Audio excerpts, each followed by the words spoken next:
Hello, and welcome to episode 1 of Fun Shots Season 2, Fun Shots in Full Pursuit.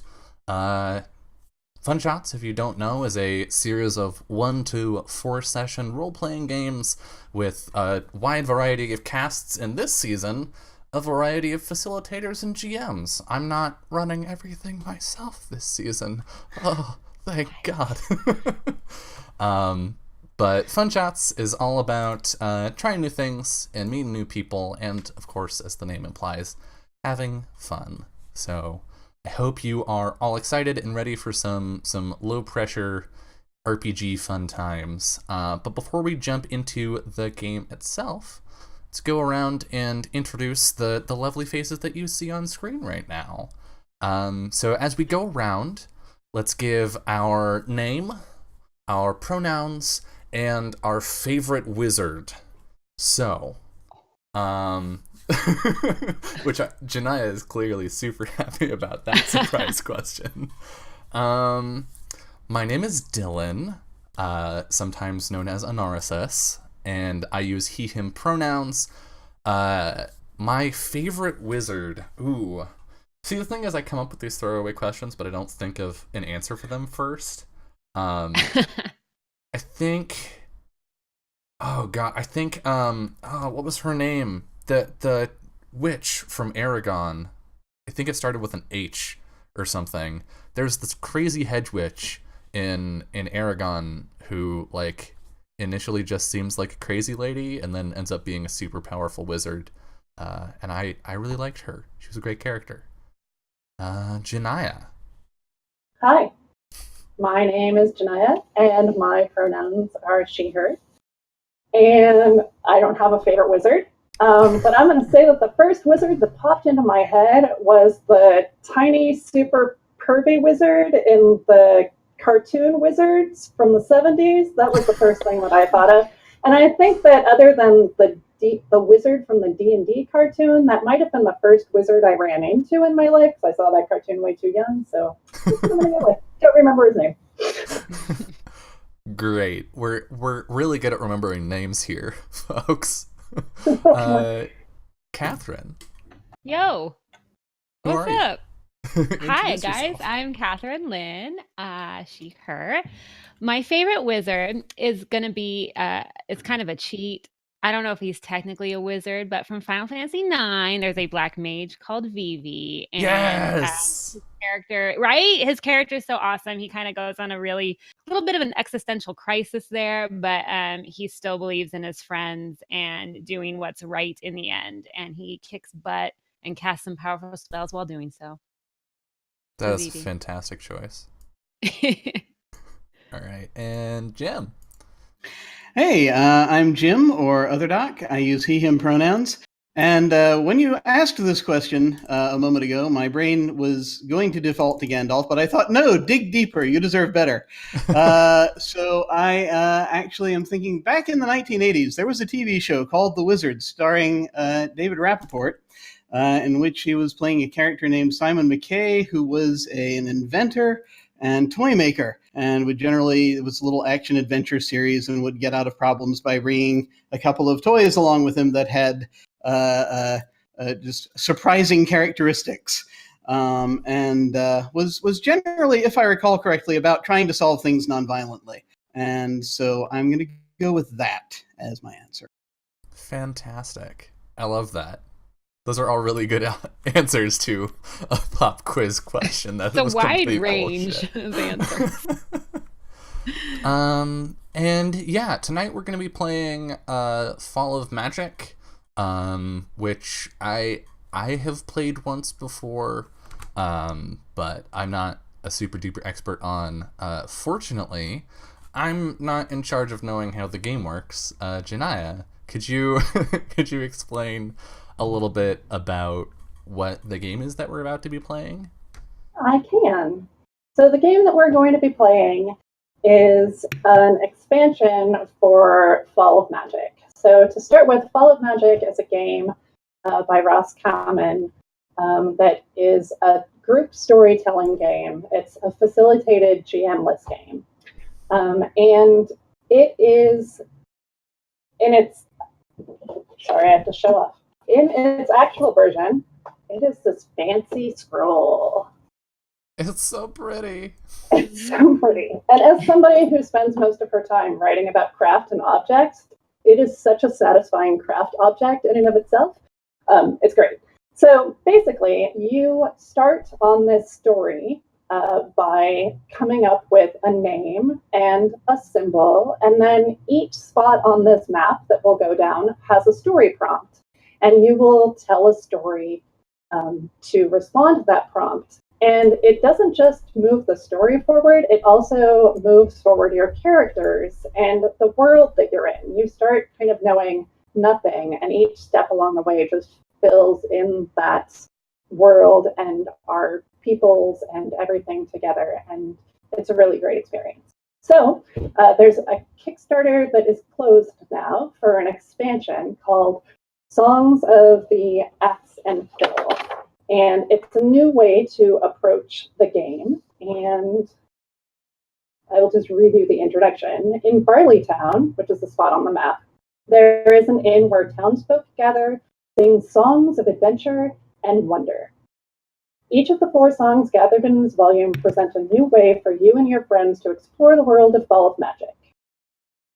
So, whereas normally we would be following the Magus into the world where magic is dying, instead, we are going to be pursuing the Song of the Fugitive. So, do we have any questions, or can we just dive into it? I think we can just get rolling. Okay, cool. Let me show this to you guys. Boom, handout. And for those of you less familiar with Roll20, you can just click on the image and it'll make it full screen for you.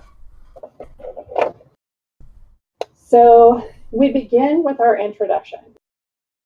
A fugitive from the law has fled into the coming storm. We gather together to bring them back to face the Court of Swords. So that is all that we know at this point. So someone's running away, and it's our job collectively to go track them down and, I guess, bring them back. Bring them back to face the Court of Swords. So the song, when we explore it, is going to start in a different place on the map, and we're going to tell this adventure song, and this would be like the introduction to the song that we have. So the first step that we're going to do is to choose our name. And we don't really have to go in order for this, but what you're going to do is on that list, it says choose your name and then choose your title. And you don't really need to know what it's going to look like when it's all done. You just pick a name and a title that feels good for you. So does anybody have something that jumps out at them immediately? Yeah, actually. What you got? I want to be the Mountain, Bard of the Commoners. Ooh. Nice. Mm-hmm. I like it. Yeah. Right. Mountain, Bard of the Commoners. Not to be confused with the Mountain. Right.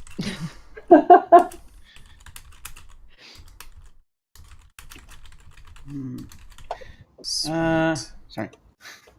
I think I'll go with Graves. And I'll say Guardian of the Tome. Nice. Is that Tome? Yeah. Or is that a tomb? Is that a B or an E? I can't see. I think it's an E. I'll go with either one. Guardian of both tombs and tomes. Yeah. All right. And that's Graves, you said? Yes. Nice. Graves, Guardian of the Tome. These some long-ass names. Thanks, Ross. Makes putting them on an overlay super easy. All right. I think... Oh, gosh. These are all so good. I'm gonna go with Sword of the Court for sure, because I like I'm being... shocked. What? look, this particular hack is totally promoting that we play knightly characters. It's fine. I don't have a character type. Don't worry about it. Oh, God. It's hard. I think I'm gonna go with no, I'm not gonna go with Sword of the Court. I want to go Zara, Last of the Knights. Oh, nice. I like that. Oh, that's going to be fun. I am going to be Lorelei, Convict of the Court. Ooh. Convict of the Court. Cool. Cool. So if you're in Roll20, you guys, you have a spot where you can kind of put down your character name over on the side there if you want. And that's going to matter because we're going to run into a couple places where people can add traits to your character sheet.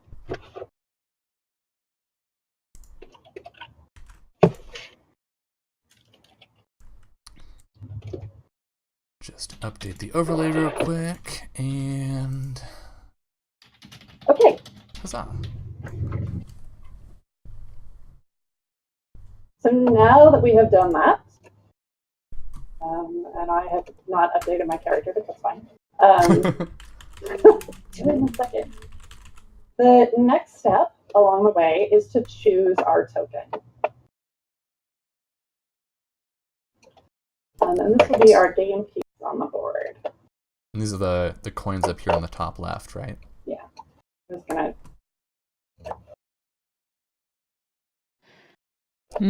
I want the sword one, if nobody objects. I'll take the I am crow. once again shocked. I know. Dylan would never take the sword coin. I don't. And you'll so these tokens are double-sided. Mm-hmm.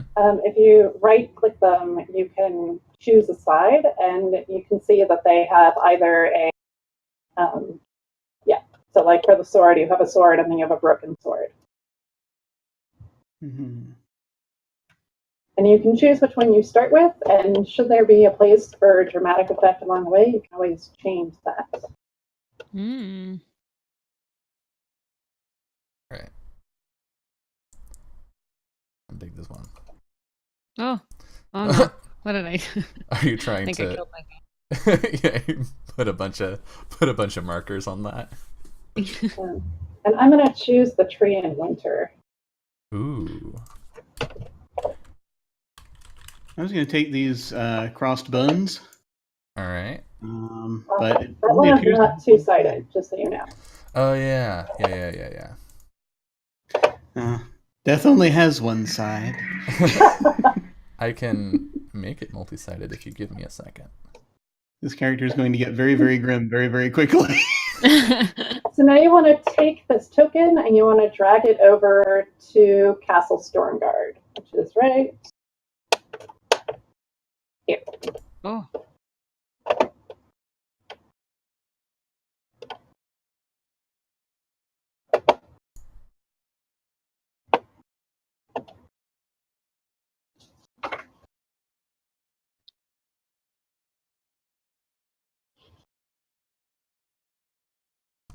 All right, hold on. Let me grab my token. Come over here, sword. Come hang out. Put that down there.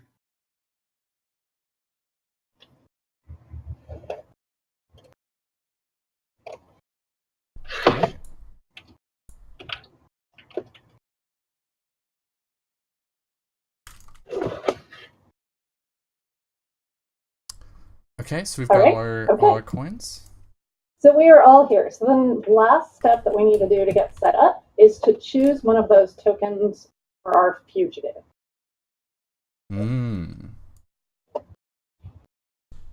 Okay. And the remaining ones are the candle and the ocean. Interesting. I mean, I don't know. What kind of fugitive is it? Yeah, I don't what know. do they do?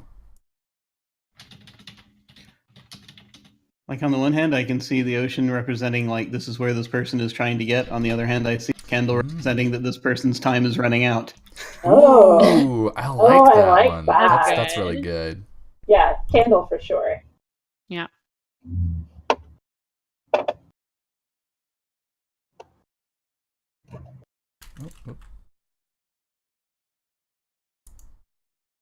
I've already lost it.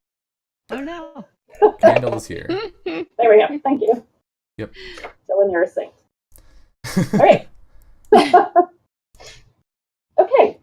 So now we are set up. We all have characters. We all are at Castle Stormguard, and we are ready to play the game. Now, the way that we play the game is that we, one at a time, take the opportunity to put ourselves in one of these locations. So, for example, you could go to Hall of Knights, and that is the title of the place you are going to. And then the prompt for what you're going to say is the best. So your first step is to move your character token to that place. Then you describe the scene of that place. So an example is Elamura walks her horse across the bridge. It is made of polished stone and very wide. Though it is early in the day, the bridge is already crowded with travelers from all over the kingdom. Then after you've described the place, then you use that story prompt to say what happened. So halfway across the bridge, Elamura pauses, leaning on the rail to gaze at her reflection in the water. Her skin is dark brown, her eyes are warrior's eyes. So you kind of have these two steps along the way, and the good ideas that they say on how to feel comfortable doing this is start with a physical description of the place. Use as many senses as possible, touch, smell, or taste. Ask a lot of questions like, what does the rose garden look like? Or what is going on at the bridge right now? Leave plenty of space for quieter players to speak. Speak in character, use the first person. Ask someone to play a part of your scene, like a fisherman, the wind, or a flock of birds. Describe a brief moment in a lot of detail. When you revisit a scene, show what has changed. Skip ahead to the part in the story that interests you. Go back to something interesting we skipped. And ask for ideas. One of the things that I really like about this game is that when you actually get to the story part, it's possible if you get stuck to just turn to another player and be like, what does this mean here? What does this mean to you? Or the last time you were here, what did you see? And that kind of gives you a way to bring other people in and kind of ask for support. Awesome. Okay, so. And then some of these locations, right, like the Court of Swords location has a bunch of numbers next to it? Right. So there's a variety of different things that can happen that are an addition. I was going to get us through one round first, but okay. So this one with the numbers underneath it, that's called a peril. And peril means that you get there and you describe the location and you start to describe your story, and at some point you come to a peril point, and then you roll a d6 and you explain what happened. You'll also see under Court of Swords that there's a plus Dishonored for 1 to 2, and that is a trait. So at that point, if you were to get a 1 or a 2, you can give Dishonored as a trait to anyone in the story. To yourself or to someone else. I don't know where on here, but you'll find another one that has like a leaf symbol, and that's called change. And if you get to a change symbol, and I'll point them out when we have one on the screen, you change one of those traits. So when you hit there, you can change your name, you can change your title, or you can change a trait. So, for example, I could stop being a convict and adopt a different title at that point. Or if I had been given the trait of like glorious, I could say how I somehow stopped being glorious. I mean, like I can stop. And then the last thing is that because this is a a song, we also have a chorus. So this is a way to take the prompts and change it, which means that you can describe your place, and then instead of using the prompt, you can activate the chorus. Which, if you open that sheet again, which I have It's in the handout, yeah. It says, yes, during your turn, yada yada. Yeah, so basically on your turn, if your token is on the map, you may choose instead to play as fugitive. That's something different, sorry. So very when you want to do the chorus, you can describe the location and the story prompt, but then you can, instead of like launching into what you would normally do, you can make a call, which is the Court of Swords has come for you. And then you roll the d6 for one of these options. And we as a group have to decide, because it's chorus, what that next thing is. Oh, that's awesome. So it's like it's like giving half of your turn to another player almost. Yeah. And it's also a way to like come back to places. Like maybe when we come back to Castle Stormguard, the hospitality of Alana Storm Queen is not what we're interested in anymore. And you shouldn't announce at the beginning that you're going to use the chorus. Just kind of go along with it, and just when it feels right, you make that call, and then everybody knows that it's time to go. Yeah. Okay, so we'll all go around and take our turn, and I think I'm going to look at the Twitch overlay. I think we'll start with Dylan. Oh boy. On the far left. And then once we are all on the map, at that point we can place the... Right, but we don't have to. We can just cycle between the locations at the place we're at, right? Yes. Until absolutely. somebody decides to... Okay. Yeah. Cool. And once you move out of a location, I guess that's the thing is we can move to the left or we could move to the right. We can move either direction. Mm-hmm. But once you move, everybody moves with you. Yeah, there's no split in the party on this one. Yeah. One team, one dream. So, oh gosh. Where do I want to go? Do we do starting descriptors or whatever in this, or is that just the base game? Starting descriptors? Right, where you like, because if I remember right, in the base game, when you make your character, you write down like one or two things about yourself, don't you? Am I crazy? I might just be crazy. I don't think so. There's that garden that you go to. Hold on, I have the rule book right here, which I studied diligently before we began. As is our way here on Fun Shots. Yes. Prepared as always. I am a Boy Scout, I tell you. Study like it's college, which is to say just beforehand or during. Yes. No, it just says the traits are things that you add. I think it's because when you start in the keep at the usual start point of the game, there's a whole list of traits in the Rose Garden, and those get kind of passed out. Whereas starting in Castle Stormguard, the only trait available is Dishonored. Cool. Great. Okay, then I'm going to go to, or rather Zara is going to go to the Hall of Knights, because she is a knight. She is the last of the knights. And I think this hall is it's a large stone hall. It's maybe a wing of the castle itself. And Zara walks in, and she's got long black hair, but with like streaks of silver and white going through it. And she's walking through, and as she walks past, like, there's a long wooden table with chairs, and as she walks past each chair, she puts a hand on the chair, and there's like I think there's an insignia at each seat,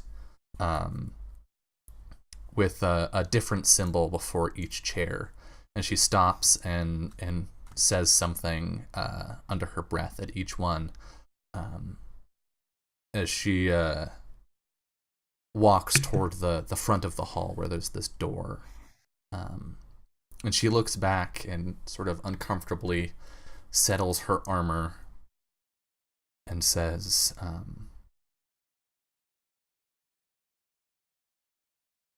for the knighthood,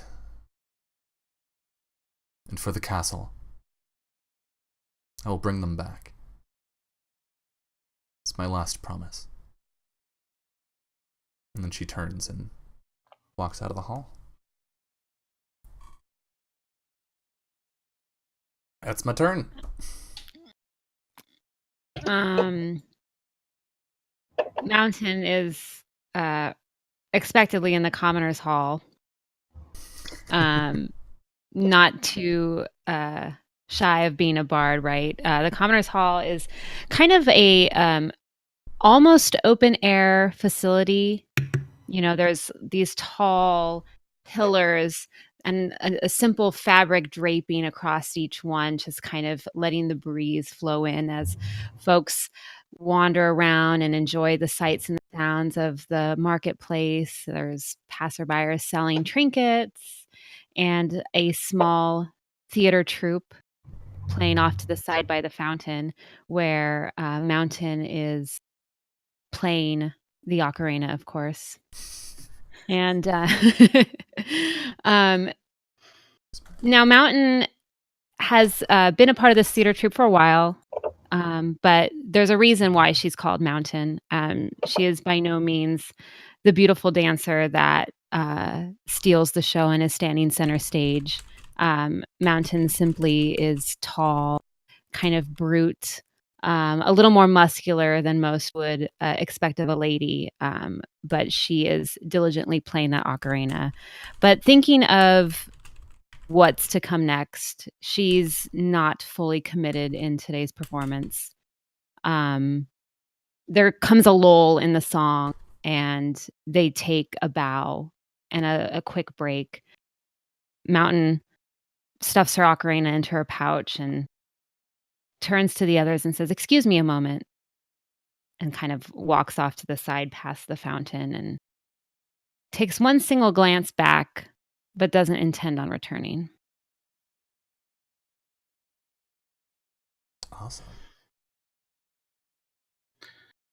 Shall I go? Or do you? Graves is in the tomb of the Storm King because that is where they are being summoned. Where else would you summon Graves? Precisely.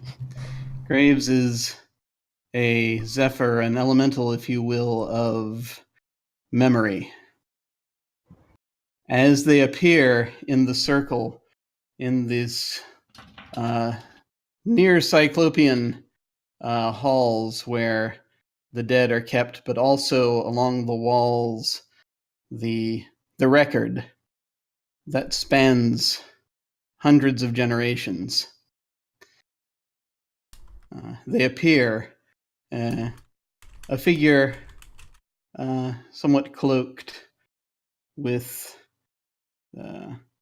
what looks like pale skin. It's not exactly skin. It's, if you look at it very closely, it's more like paper.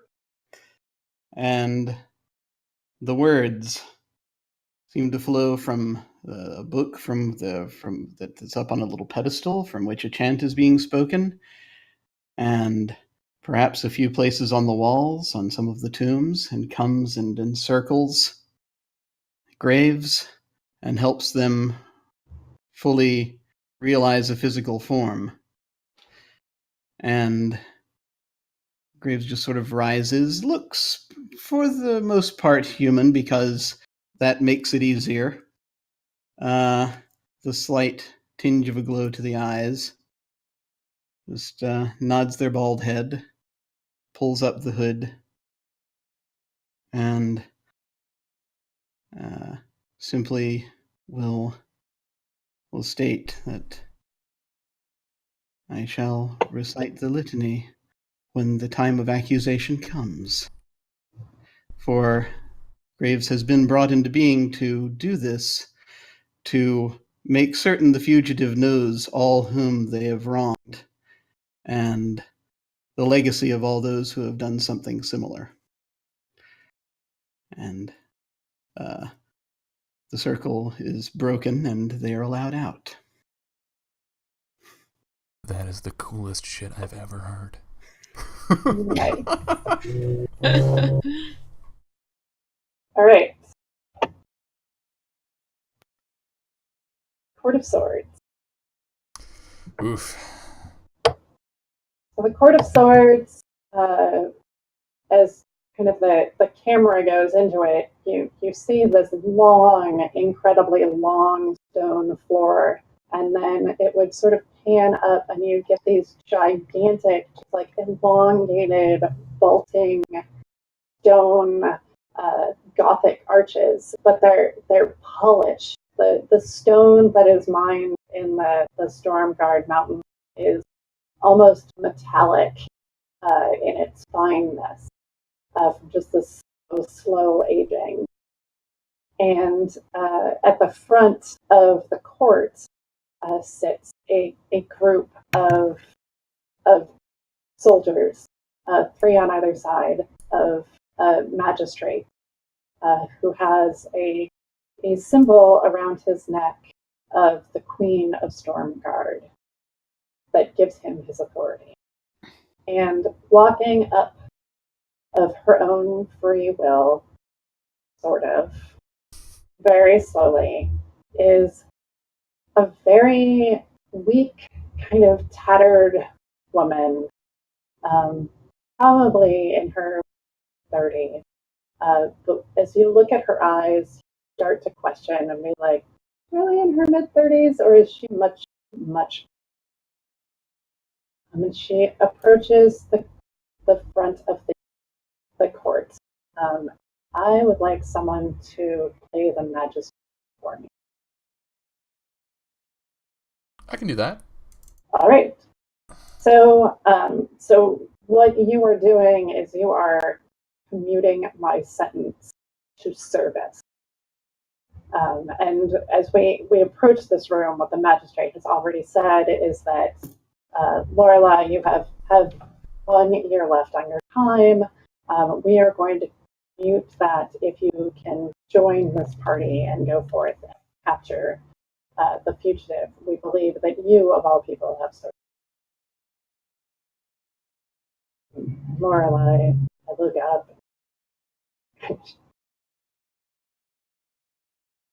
I think I'd rather just stay in prison for another year, but thanks. That's real kind of you. I appreciate that generosity.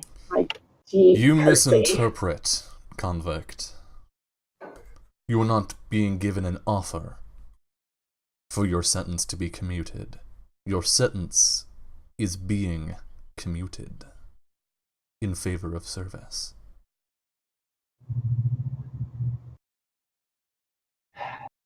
Your most honorable honor. I think that it is unlikely that I will be of any good to any group anymore at this point. It would be better for both of us if I just stay in my hole.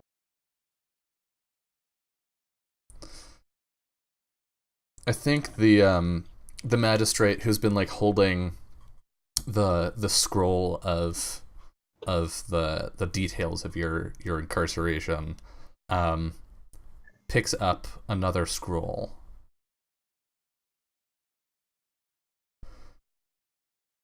This fugitive, Lorelai.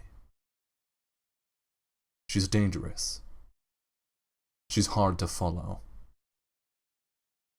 Even harder to catch. But if this party is to be successful, if they do find her, you're our best bet of bringing your sister in alive.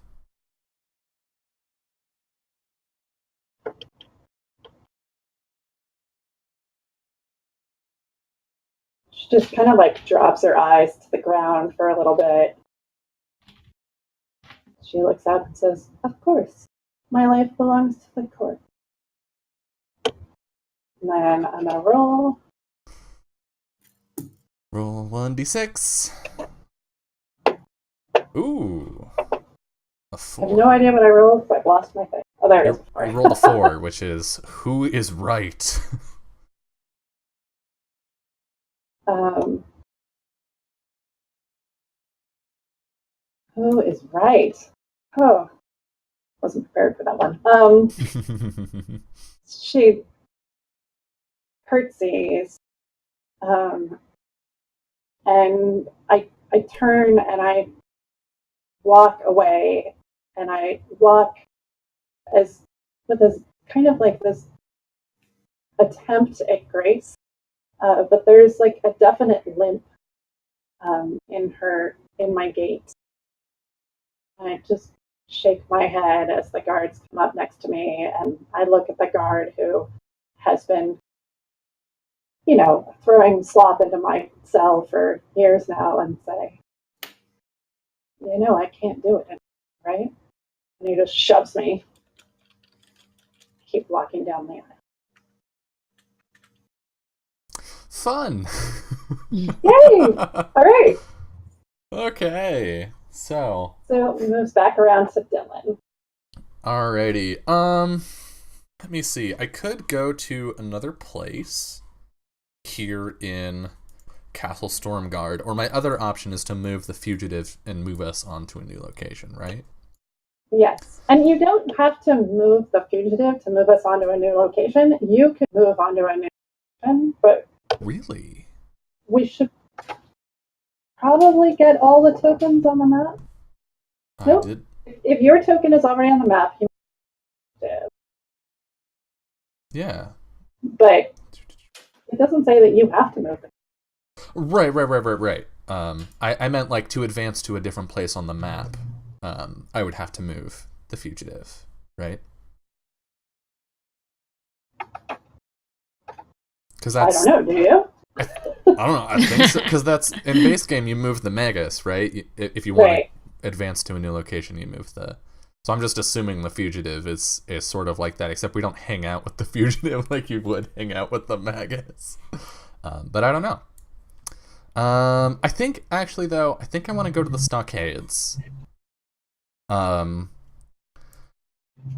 I think I want the stockades to be where we meet up as a group. I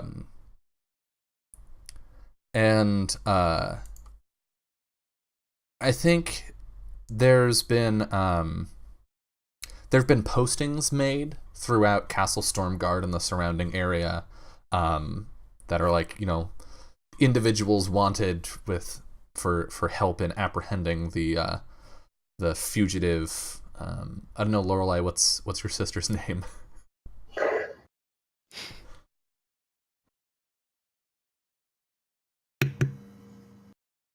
You're muted right now. Alana.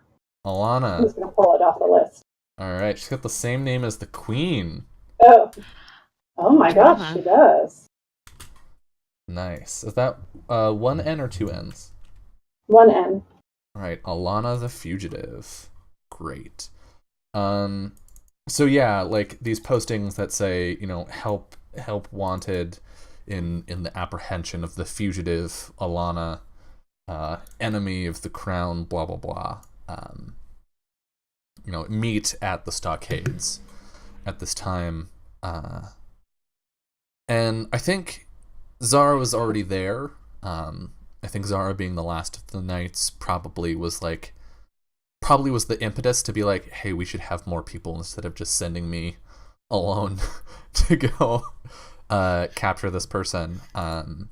And since Graves, you were summoned up, I think you're there as well. So I think it's the two of us standing in this sort of stockades courtyard. It's like we've got this bare stone court wall, and then in the center are these crude wood and iron stockades. And you and I are standing there as the other two maybe come in through the gate there.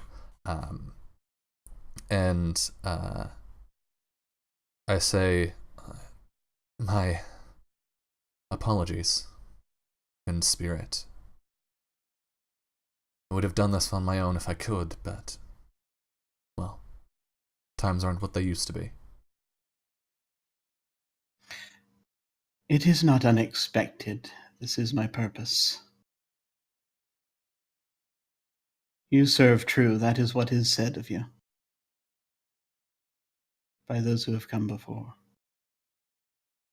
I think she looks at you briefly with this narrow gaze, but then she sees the two of you walking, or maybe one of you. Which Lorelei or Mountain? Which of you comes in first? I think the mountain is headed in that general direction. Yeah, the mountain, having just left the common grounds, it's kind of walking down and seeing these posters, these wanted signs. Um, and she's a little intrigued by that, and she kind of says to herself, "Well, anything to get me out of this hellhole." So she straightens herself up and follows suit over towards the stockades. Yeah, and I think as you enter and you see this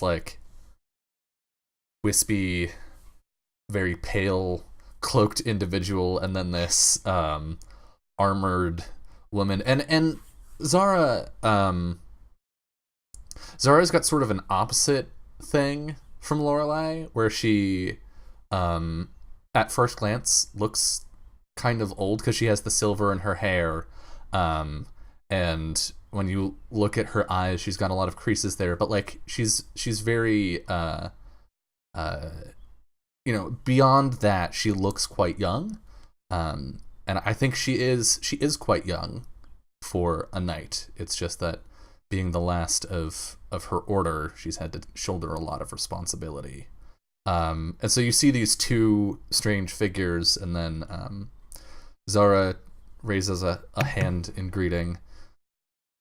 Are you here for the expedition, then?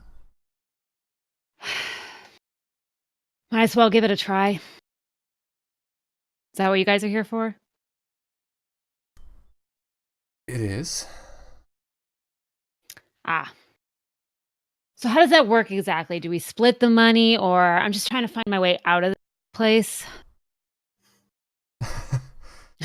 She's gruff, okay? She's called Mountain for a reason. Yeah. Zara looks sort of to the ground, like in a trying to break eye contact maneuver, and just mutters, "Beggars can't be choosers." No, the money is individual. What was listed on the bill will be provided upon Alana's return to the castle.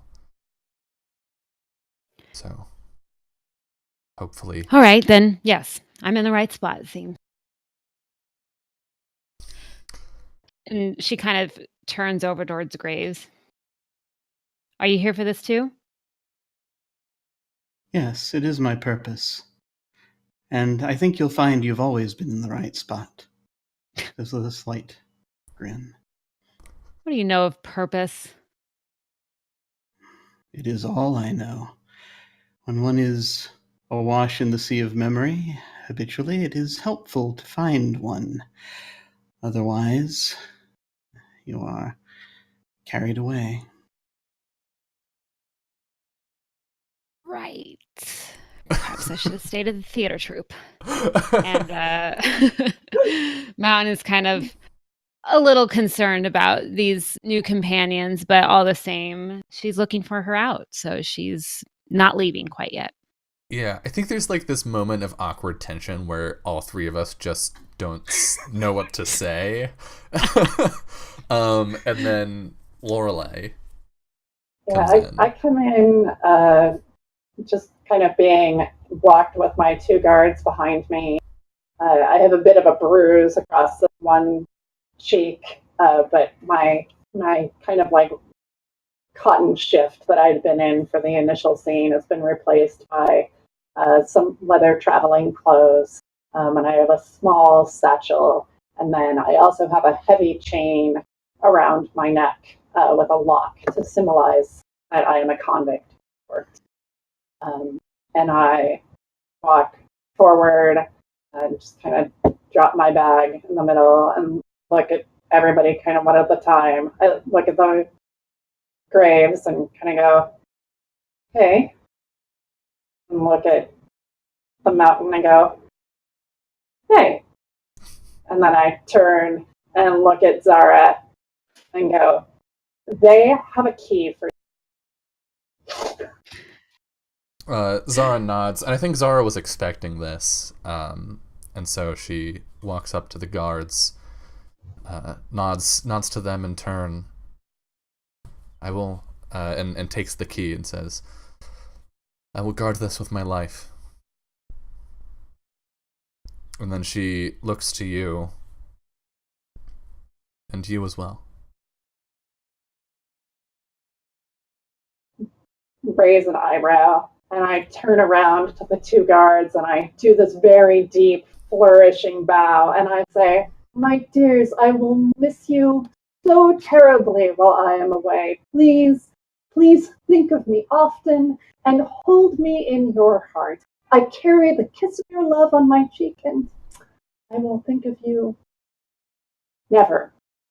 And turn my back on them. All right. I like this girl. Yeah, Zara sort of like looks between the three of you and sighs. It'll have to do. And I think we're right at the top of an hour. I think this is a good point for us to take our first break of the night. So we're gonna step away for about 10 minutes, and when we come back, we will see what what very responsible shenanigans I'm sure this group will get up to. Always Absolutely. responsible. See you soon.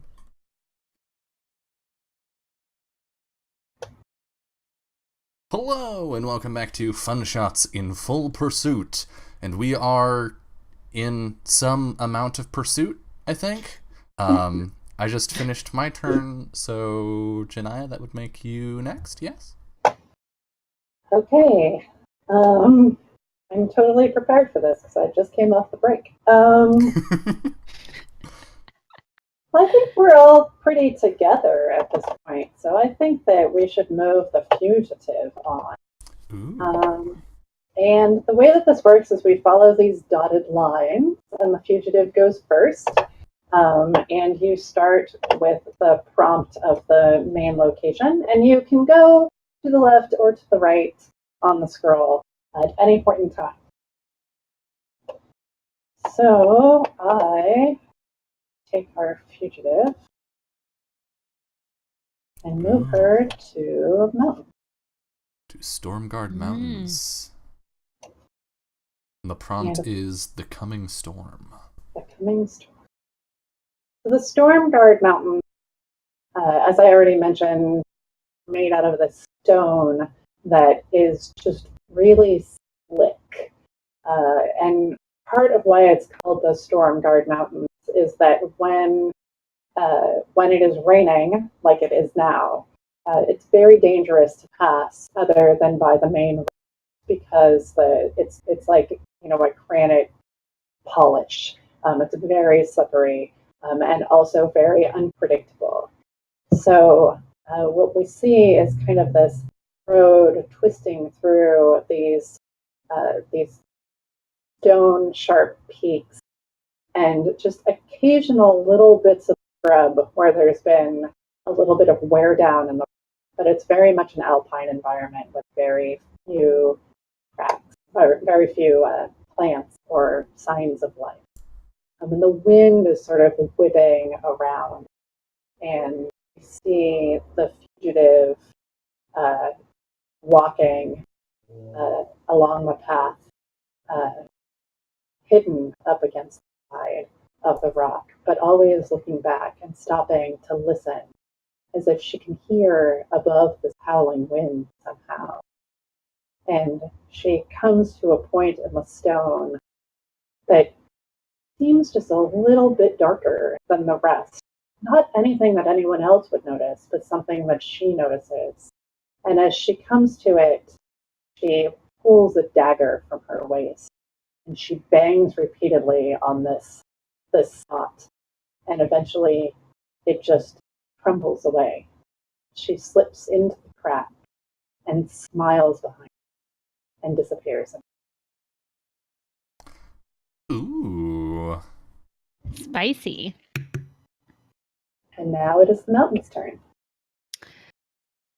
So the group has kind of gathered together, still at the stockades, and there's kind of a distance between all of them, right? And the mountain is looking around. The mountain, Game of Thrones. Mountain is kind of looking around and shrugs her shoulders, and they exit the stockades, and they're heading down this road towards the Stormguard Mountains. And it's a little cold on this road leading up towards the mountains, right? There's a crisp breeze blowing through, and they're trudging along as they go against it.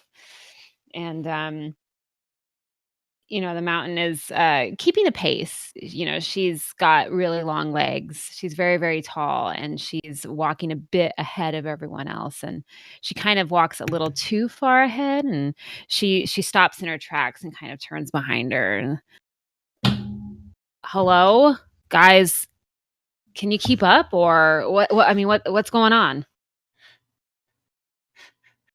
I'm just you finished turning, and I'm standing right there. Oh, as you wish. Graves.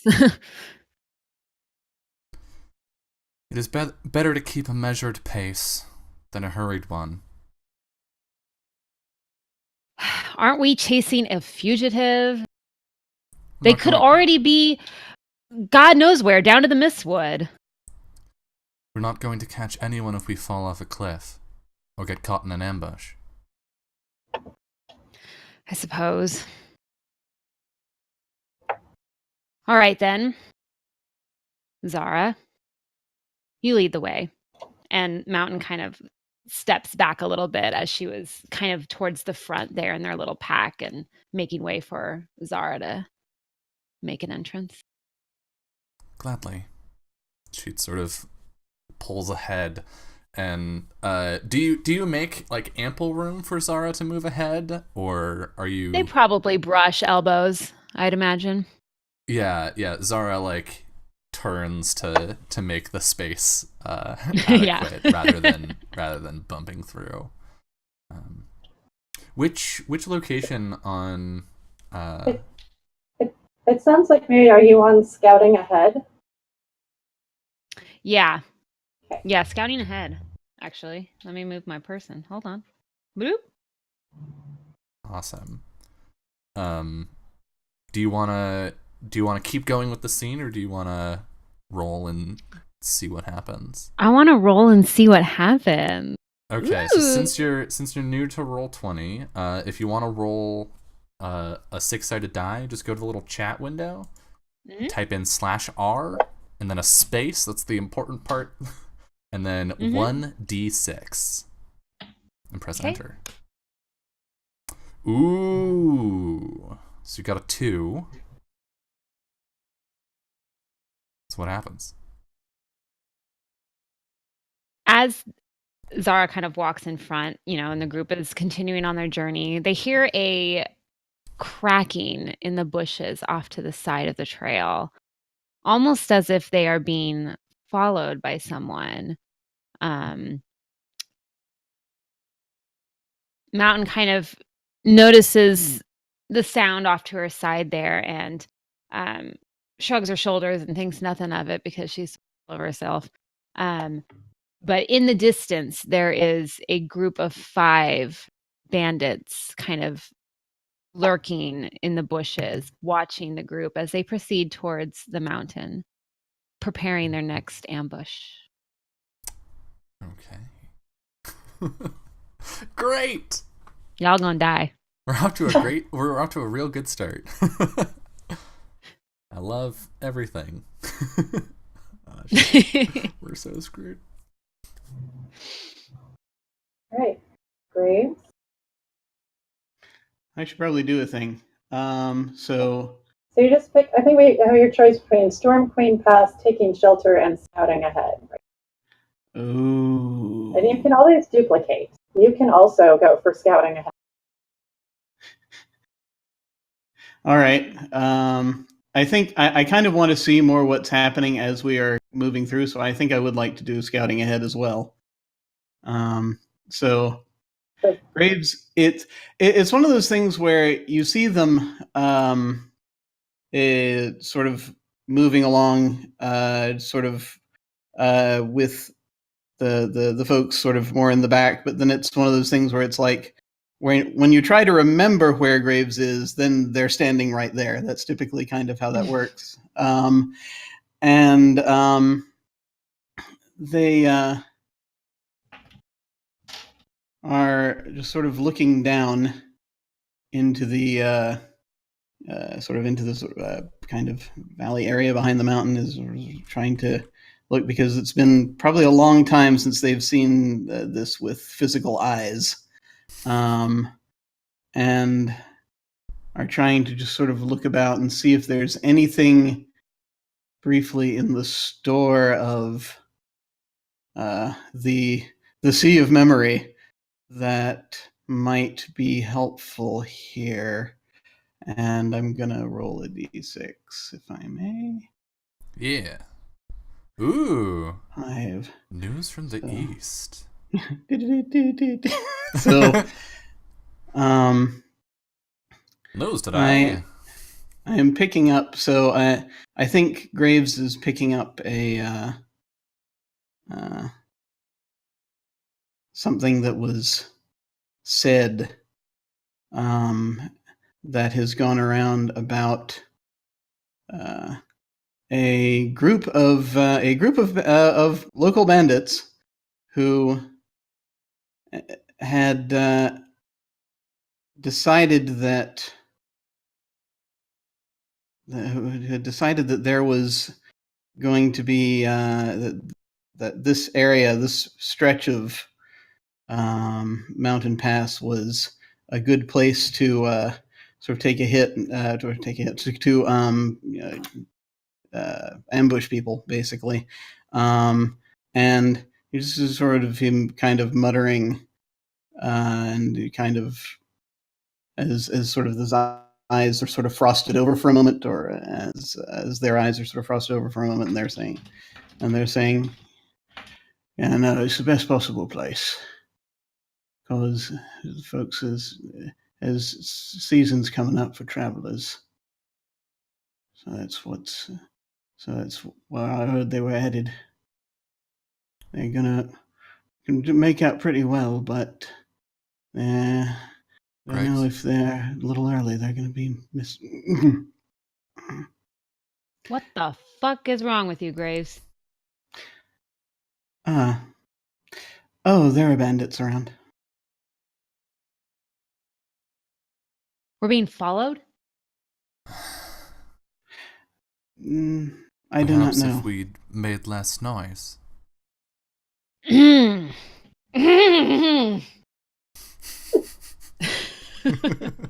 think anybody's going to hear us over this wind. Is there like a crash of lightning to punctuate the point? And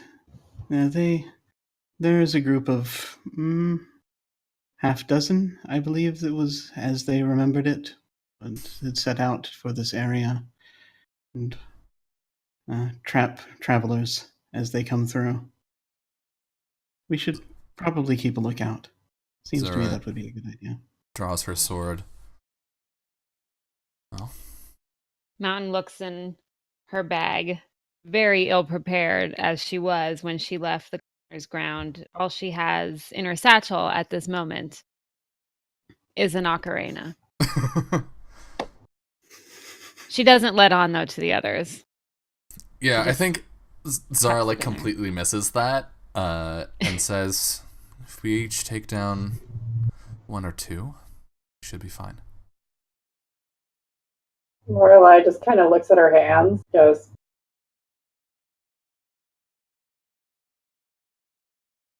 Zara like looks down at your hands and then up at your face.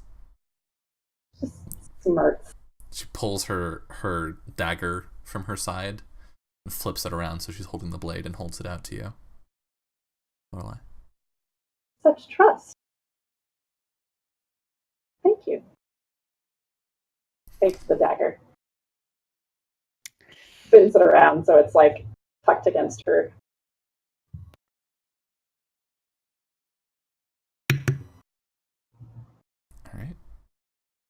Are you satisfied with your turn, Graves? I am. Okay. I'm going to move to Taking Shelter. A Tale from Your Homeland. So I think this happens, and there's a brief pause, and then like the momentum of the group starts to build up when we like start turning on our heels to continue, and then masked by the sound of the storm, arrows clatter against the rocks next to us, and one of them bites into Lorelei's arm, and Zara turns and shouts at everyone to like get into cover and get safe, and then moves to cover Lorelei because she's the only person in the party wearing armor, I guess. And as these bandits try and take us out from like up on the ridge, I think there's a moment where we're like pinned down, and Zara looks to you, Graves, and says, "The keep. Do you remember the keep? Do you remember where it is?" You sort of again. Yes. Yes, this way. And I think we all start moving, picking our way across these slippery rocks, trying to avoid the arrows, and lose our pursuers. And after a time, we find our way to this dark, gray stone, like tower built into the side of a mountain. And there's this heavy oak door that we swing open and rush in, and then swing the door closed, and the sound of the storm fades away. Zara sheathes her sword. Oh, it's good it's still here. Lorelei, your arm. You're muted. It's nothing. Well, we should find somewhere to sit and take a look at it. I've got it. She kind of goes over to her corner, pulls out a needle and thread, and starts to stitch her arm back together. It's like, I mean, it just looks like she's like, whatever. Ouch! How did you know this was here? The Knights of the Shield used to have outposts all over the land. I wasn't sure it was. Tell me about these Knights of the Shield. We don't hear much about them out in the streets. It's not much to say anymore. I'm all that's left. But we stand in protection of the realm against whatever evils and dangers may be. Well, it's the idea anyway. Well, it sounds better than the lot I was given, in any case. Really? And what lot was that?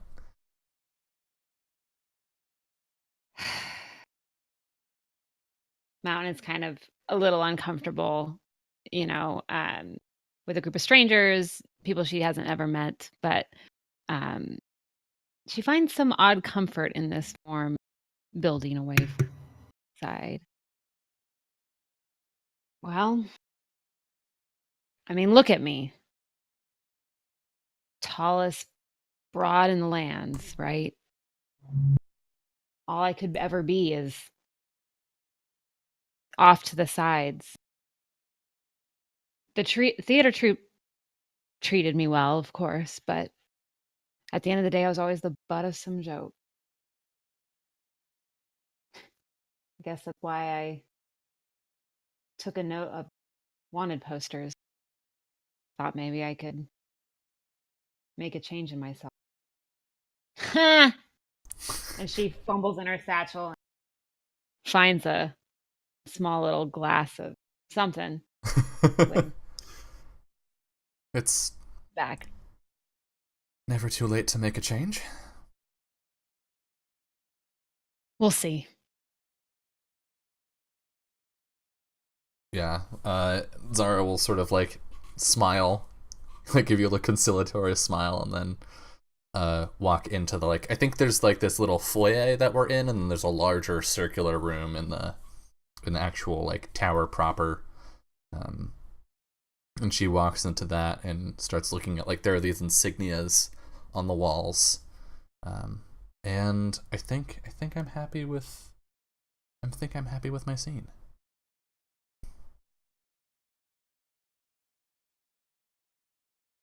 Janaya? Cool. All right. Where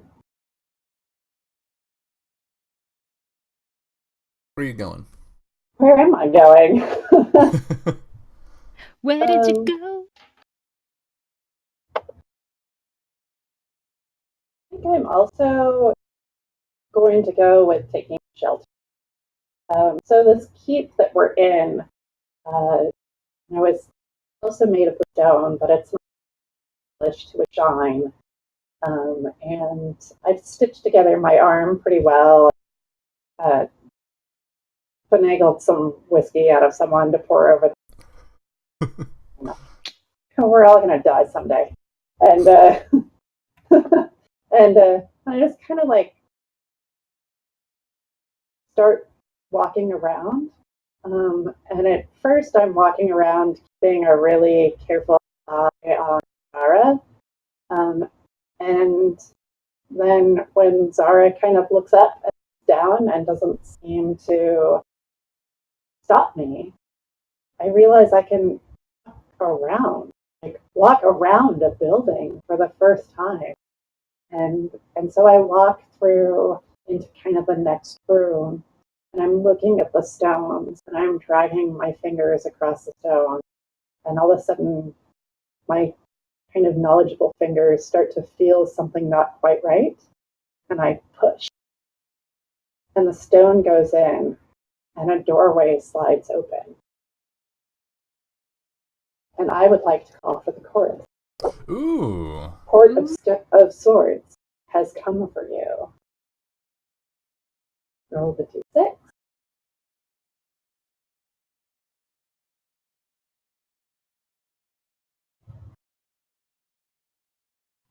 And the 3. So that is a trail grown cold. So together, as the door opens, I think Lorelai goes, "Hey!" Yeah, I think Zara would absolutely come running over. And Mountain does too, weirdly enough. I'm there. Yeah. You guys Yeah. Hi. And Zara, I presume you just kind of rush into this thing. Mm-hmm. What is it that you find that's left? What is it that I find that's left behind?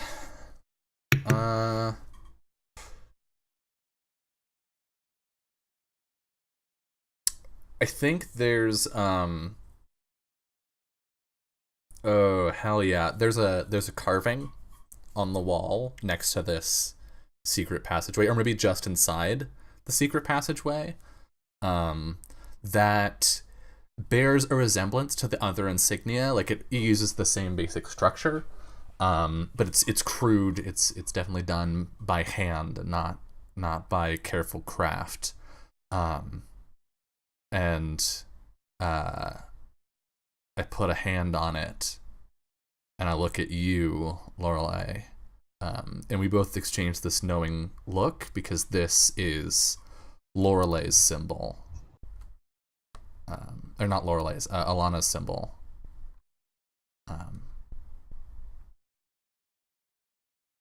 She's definitely been here.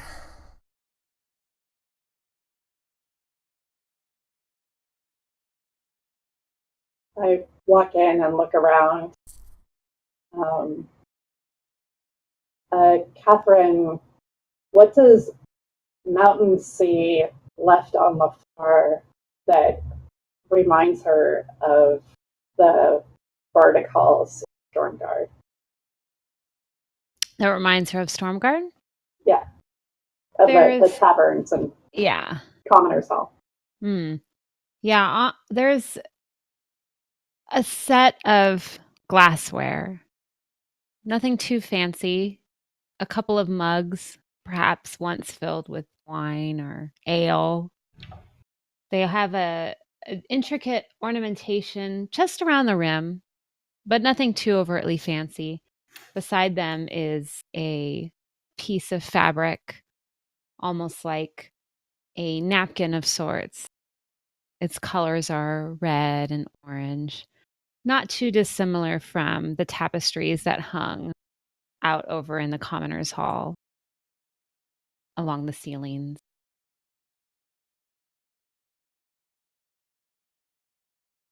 And what is it that Graves remembers that lets them know that we're too late?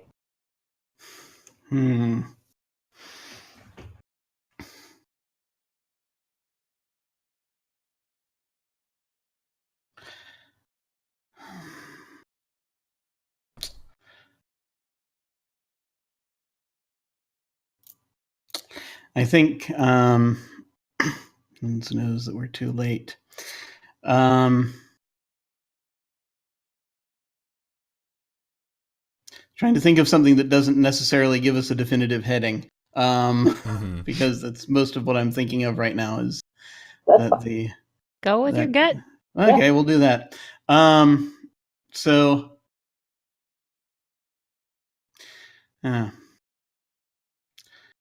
There's Alana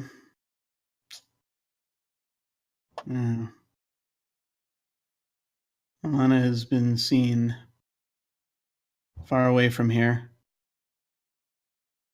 There is a wise woman who saw her pass and incorporated her into a story she was telling.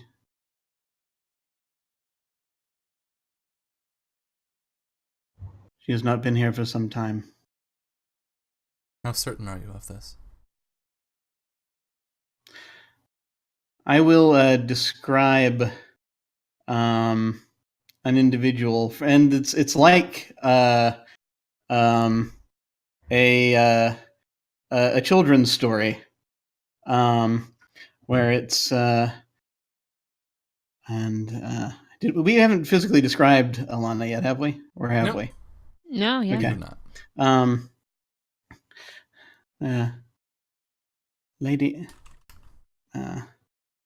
Lady in red with the symbol of the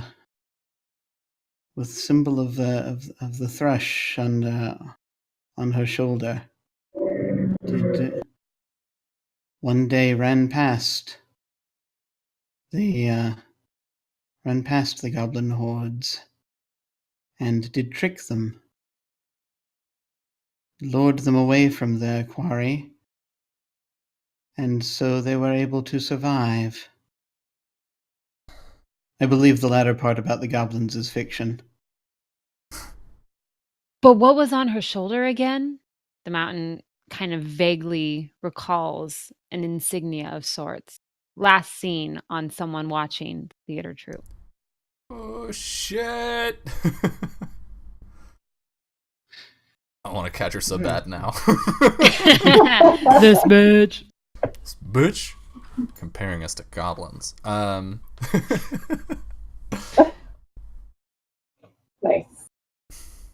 Okay, so I'm really satisfied with our trail going cold, which means it is now mountains. Oh boy. Okay, let's see. So my option, I can scout ahead. What are my options right now? I can scout ahead. So you can take either of any of those three things, or you can grab the fugitive and move the fugitive to another area, and then we all leave the map. You move us to that next location.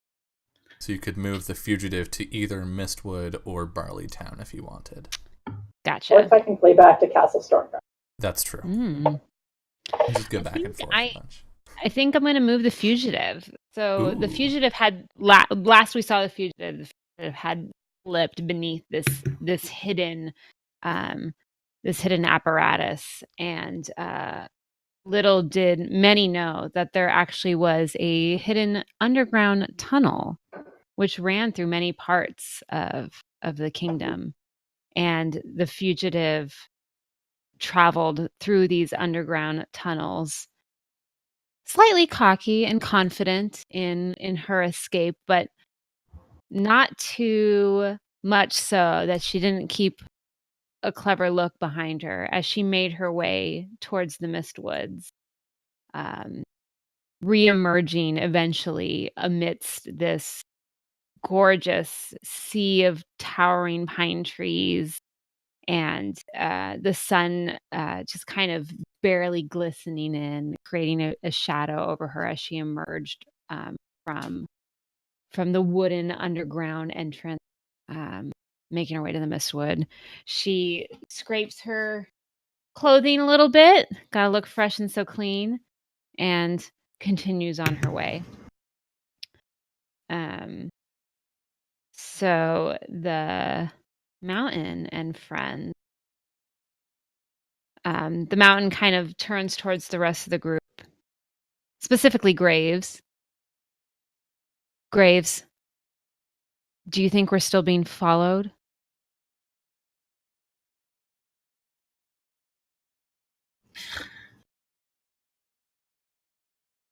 There is no discernible memory of our location, but yeah, I believe they have gone to rest, but maybe back. Well, staying in here all Whatever it day is. isn't going to get us any closer to our quarry. I suggest we continue onward. If you guys are ready. And the mountain kind of looks towards, Lorelei and Zara. Um, so I think Lorelei will be ready to move. But so we have the Mistwood. Now that you've moved Alana there, the prompt is what slows you down. So are we going to apply what slows you down to us as a group following, or are we going to apply it to Alana? I think it says in the thing that we apply it to the fugitive, right? Yeah. So, okay. So I would say you could either say what Alana does slow us down, or you could say, like, depending on how you interpret you, or you could say, what is it that slows Alana down? Okay. I kind of want to jump over to Alana while the group is kind of discussing their plan, whether they're ready to move after, Lorelei did get injured after all. They kind of need a moment to reset themselves. Good looking out. Whatever. As Alana is making her way through these tall trees, she's doing so with a brisk pace. She's trying to get somewhere, and she is acutely aware that perhaps she's not the only one trying to get to where she's going. Perhaps she is being followed. Perhaps others are after the same goal that she is. And she hears that similar rustling in the bushes that the mountain and friends, they're not friends, I guess, heard previously. This startles her a bit because she had felt that she was alone for quite some time. And in her bout of nervousness, she trips over a log, falling to the ground and spraining her ankle ever just. Yeah. All right.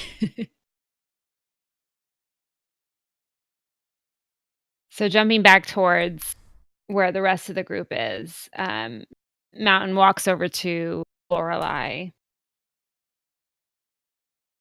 Is your arm really okay? Like, for real?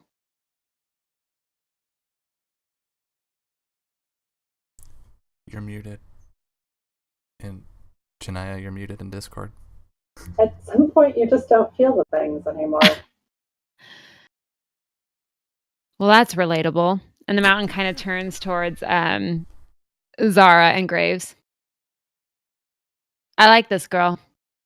That's Well, not then. going to get too far in life. Okay. The mountain kind of walks towards the door and places her hand on it. And she kind of looks towards the others. Shall we get this son of a bitch or what?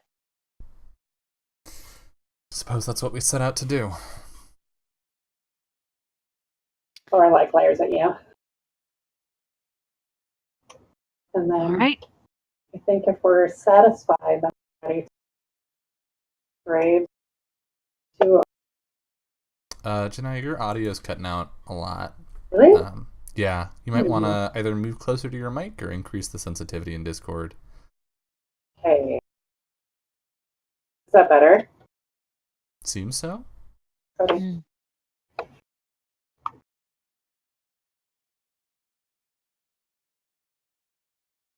So next is Graves. You will place our first token in mystery. All right. Where do you want to go? Let's see. So many things. Ooh. These are really good prompts, too. Yeah. How to weave these things. Okay, I am drawn toward. I'm drawn toward by moonlight, Oh, okay. and I think we are heading down into. Oh my goodness. Okay, yeah, here we go. It's gonna get so weird. Yes. As we're going down into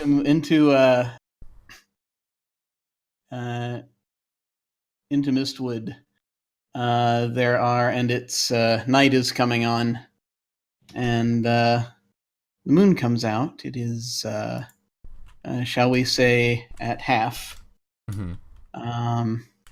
And so just enough that we can make things out. We can see the shadows falling between these look coniferous to me. So sort of between the branches of sort of various pine-like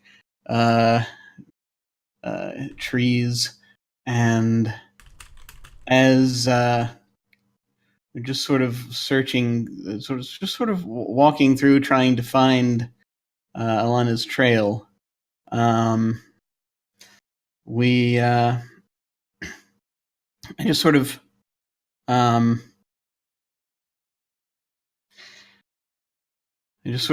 pause, looking at part of the.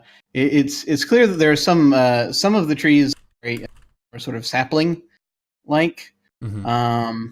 and so it looks like they're like old, sort of decayed stumps here. So it looks like this is an area from which someone comes to from time to time, perhaps not too often, but to harvest the lumber.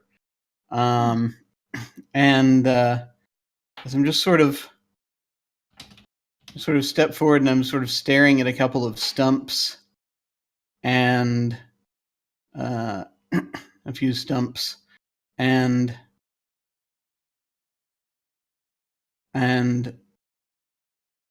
just sort of there's sort of a thing sort of connecting where it's in my mind, where I'm just sort of looking at this and looking around, and we are entering someone's territory. Many a warrant have been drawn from the papers made from these trees. We should be on the lookout. This is a place where others feel they hold sway. The people that were following us? The mountain wants to know.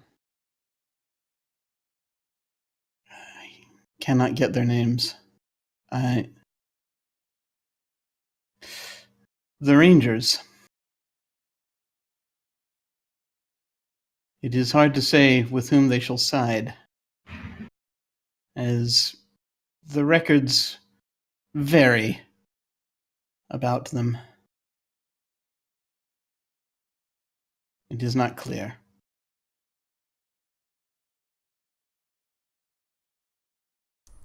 Well, All right, then. no one said this was going to be easy.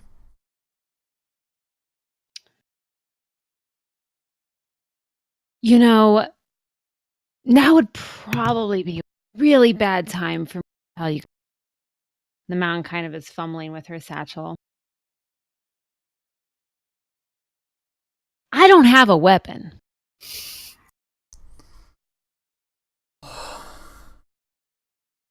Yeah, yeah.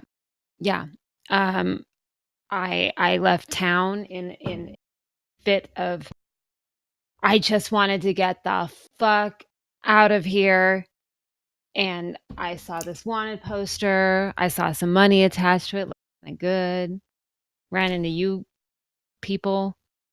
Yeah, all I got is this. All I got is this. It seems there's no shortage of axes. Maybe someone will be willing to part with one for coin.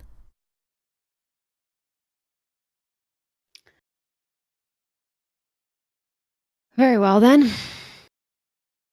And she kind of sifts through her. She has but one measly. I've got props, don't worry about it. I love it. I'm here for it. She's got but one measly 5 gil. Zara will hold up her hand. Don't worry about it.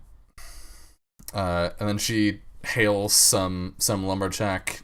Hello there, and walks off to try and make a trade. All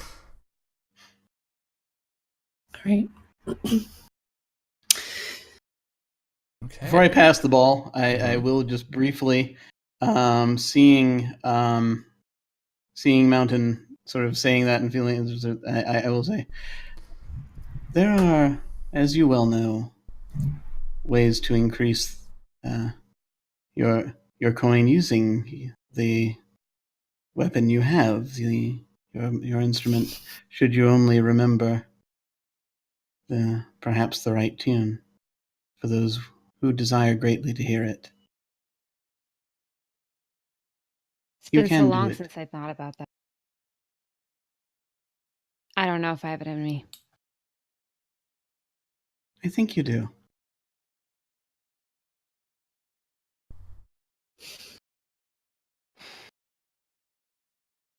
We'll see. Okay, I'm good. Nice. Awesome. All right. Zara. Yeah. I wanna go foraging. And I think my foraging is getting this axe. I'm foraging for weapons. Hey, that works. And the prompt is the lesson you teach. So I think we see Zara walk off and talk to this this lumberjack for a little while, and there's some like back and forth, some gesturing, some like this axe please, and like no I'm actually trying to buy an axe from you. I'm not kidding. And then after a little bit, she comes back, one axe heavier and a few coins lighter, and presses it into your hands, Mountain. Mm. And she says, God. it is important to be prepared. Just stumble into each moment. Well, you can never rely on yourself. You can only rely on luck.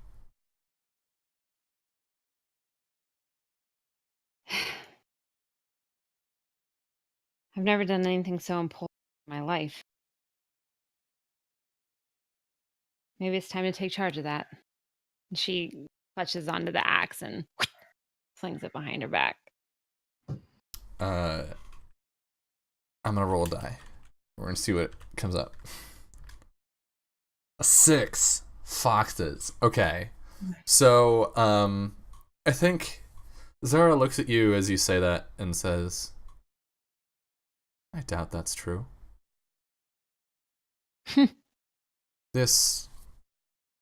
What we're doing, sure, the crown wants it done. Alana is dangerous. It's best for people that she be brought back, but it's no more important than saying the right word to someone or making someone smile. What we're doing here is to make sure that people can live their lives, but that is not greater than the living of that life.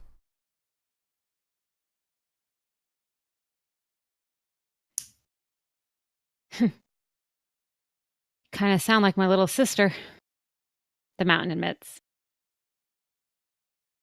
Well, I dreadfully sorry to hear that she was such a bore.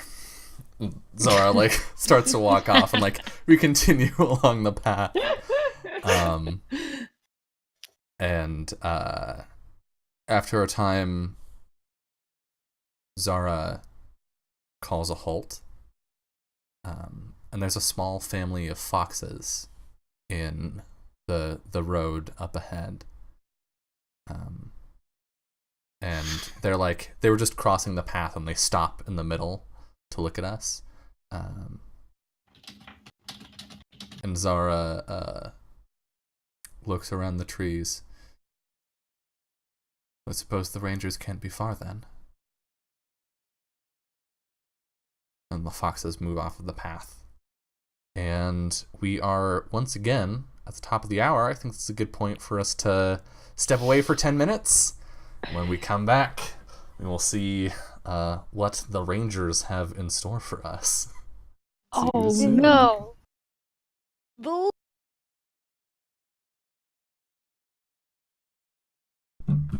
Hello, and welcome back to Fun Shots in Full Pursuit. Let me kill some time while Janaya drinks some water. And Janaya, it's your turn. It is my turn to hydrate. Yeah, stay hydrated. Stay hydrated kids. bot is here in the chat, guys. Absolutely. I know. Drink your water. It says I'm way behind at this game of water drinking, but it is also Lorelai's turn. I'm going to go to camping.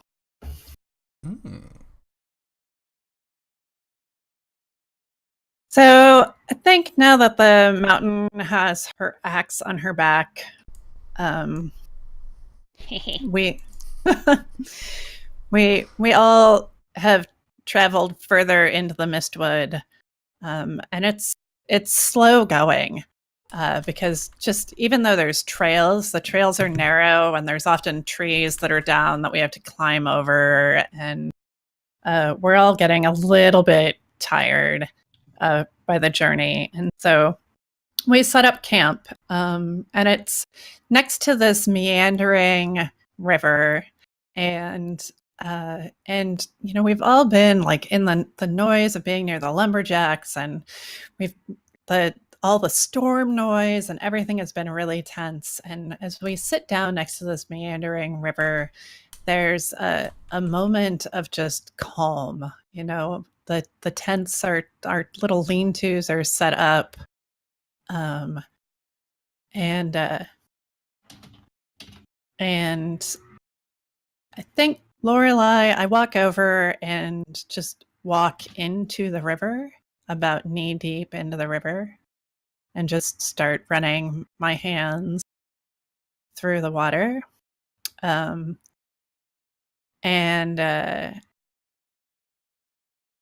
As I'm doing that, my eyes kind of go across the river and look up. And I can see in the very distance the edge of a red cloak moving through the brush.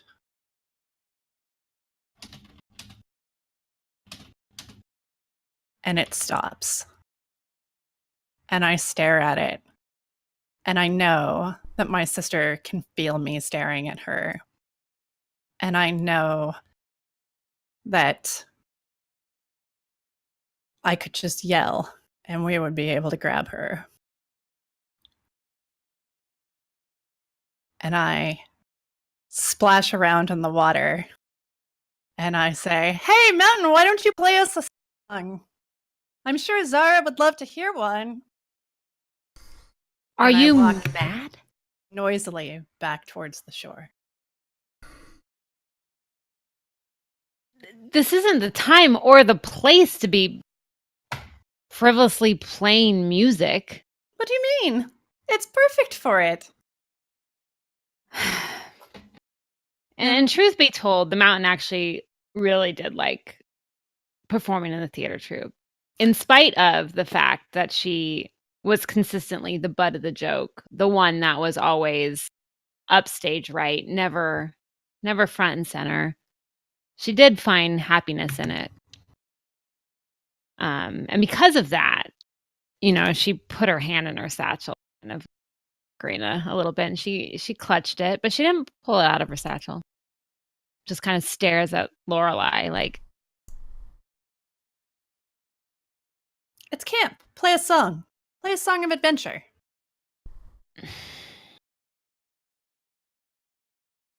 if you insist. Hold on.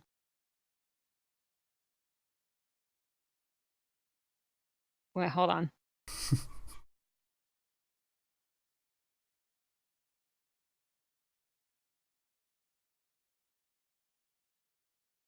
There's no sound. It's too quiet. You have to point the end hole at your mic. God damn it! Just go right up on that microphone. Hello. I gotta get up on my microphone. Hold on. Okay, hold on. This is not the normal microphone I stream with.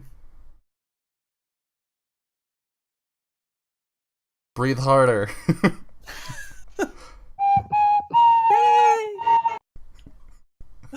Okay. I think that's all we're getting. So and then as she plays, Lorelai glances back across the river and sees that the cloak is gone. And what has run out is Lorelai's ability to even think that she might be able to turn her sister in. Oh, damn. Oh, no. Oh, yes. All right. And now, Catherine, it is.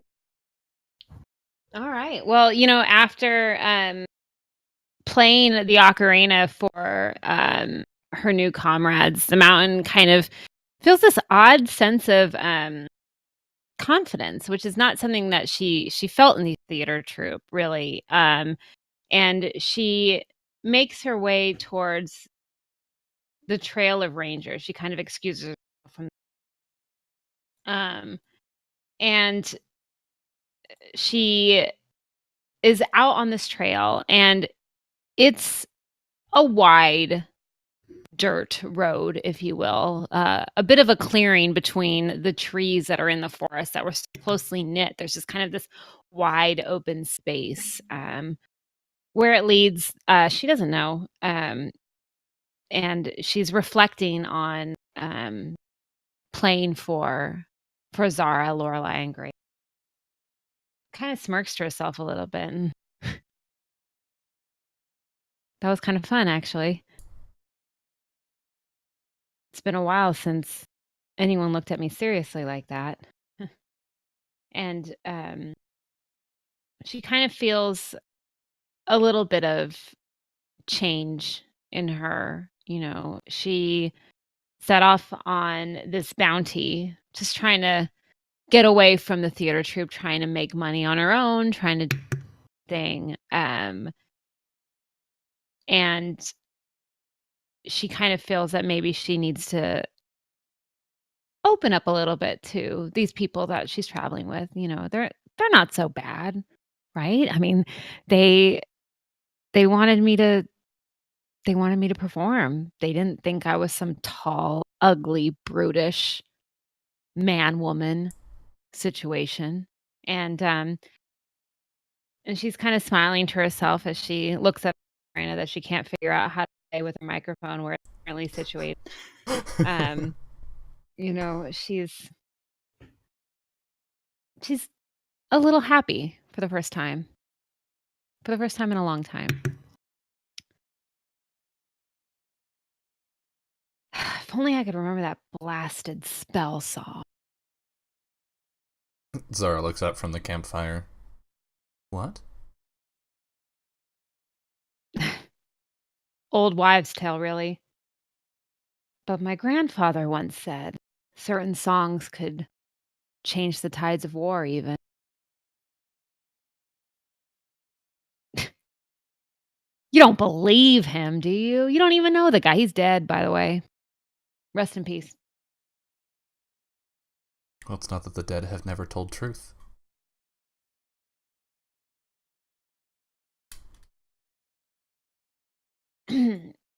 From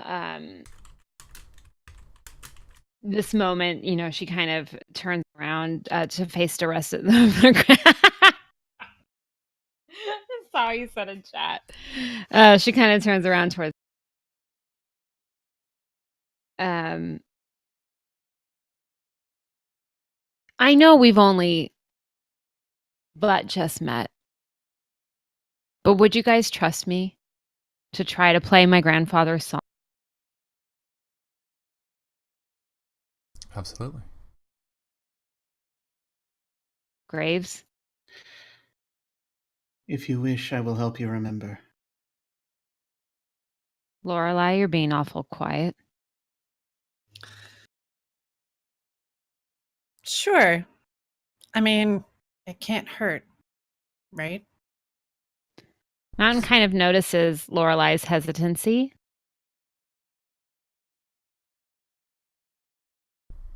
Are you scared? I'm not scared. You know, where I come from, superstitions, well, they're not always just superstitions. Sometimes they're warnings you should listen to. I don't know. I'm not scared. I'm just wary. Weren't you the one But asking no. for a song just a minute ago? A song of adventure, not a magic song. But I mean, play your song. Aren't we trying to catch this fugitive? Of course.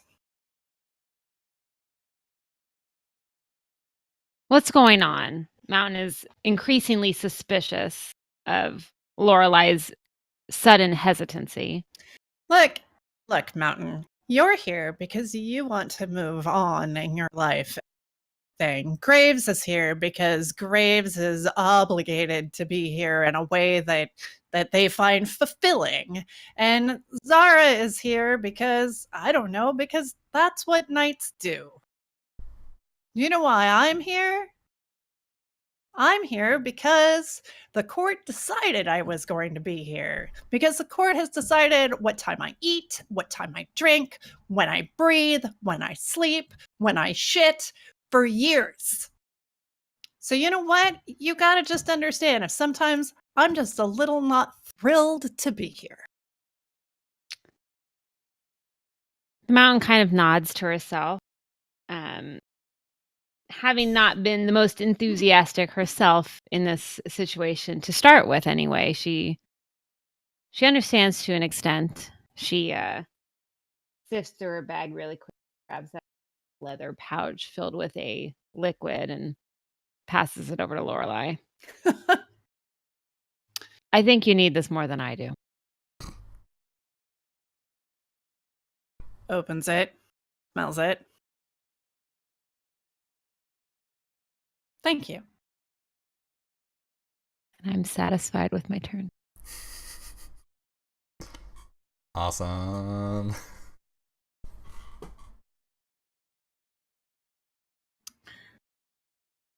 Right. All right. So, I would like to move the fugitive. Oh boy. All right. Okay. She sprained her ankle last time. Yep. So, I think we're going to have Alana hobble to the Hall of the Woods. Nice. And, Hospitality of the Grey Rangers. yes, so, Oh, shit. That's not good for us, is it? yeah, because here's how I'm interpreting that. Oh no. Mighty, vaulted, wooden building, made, to be in harmony with the way that the trees are growing. As,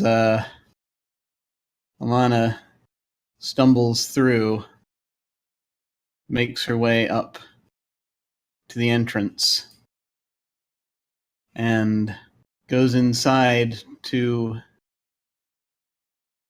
call upon the right of hospitality, which the Rangers owe her.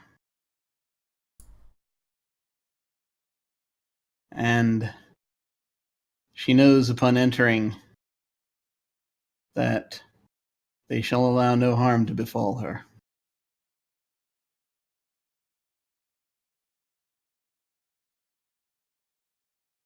Great. Love that. All right. So there's a lot of options on this one. Circle of Ancients, Hunting Grounds, Spirit Lake, Jesus, Wild Altar, and the Hall. I'm going to go to Hunting Grounds. So, I think we follow the trail, and after, like in the morning, and after maybe an hour, there's an excited call from Zara as she finds a scrap of red fabric, torn off against a branch, and holds it up to the group. We're not far, if I'm not mistaken, Graves. We're also not far from the Hall of the Woods. Yes. Well, A rite has been enacted. All right.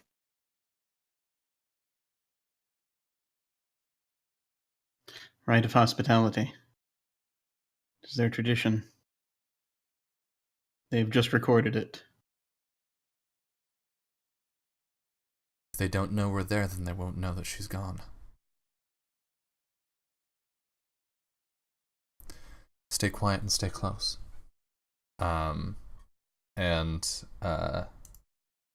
Zara's gonna lead the way, and I'm gonna roll a d6.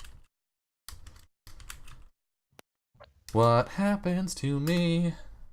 A 4. Okay, on a 4, the life you oh Jesus. Oh, Jesus. Drama. Oh God.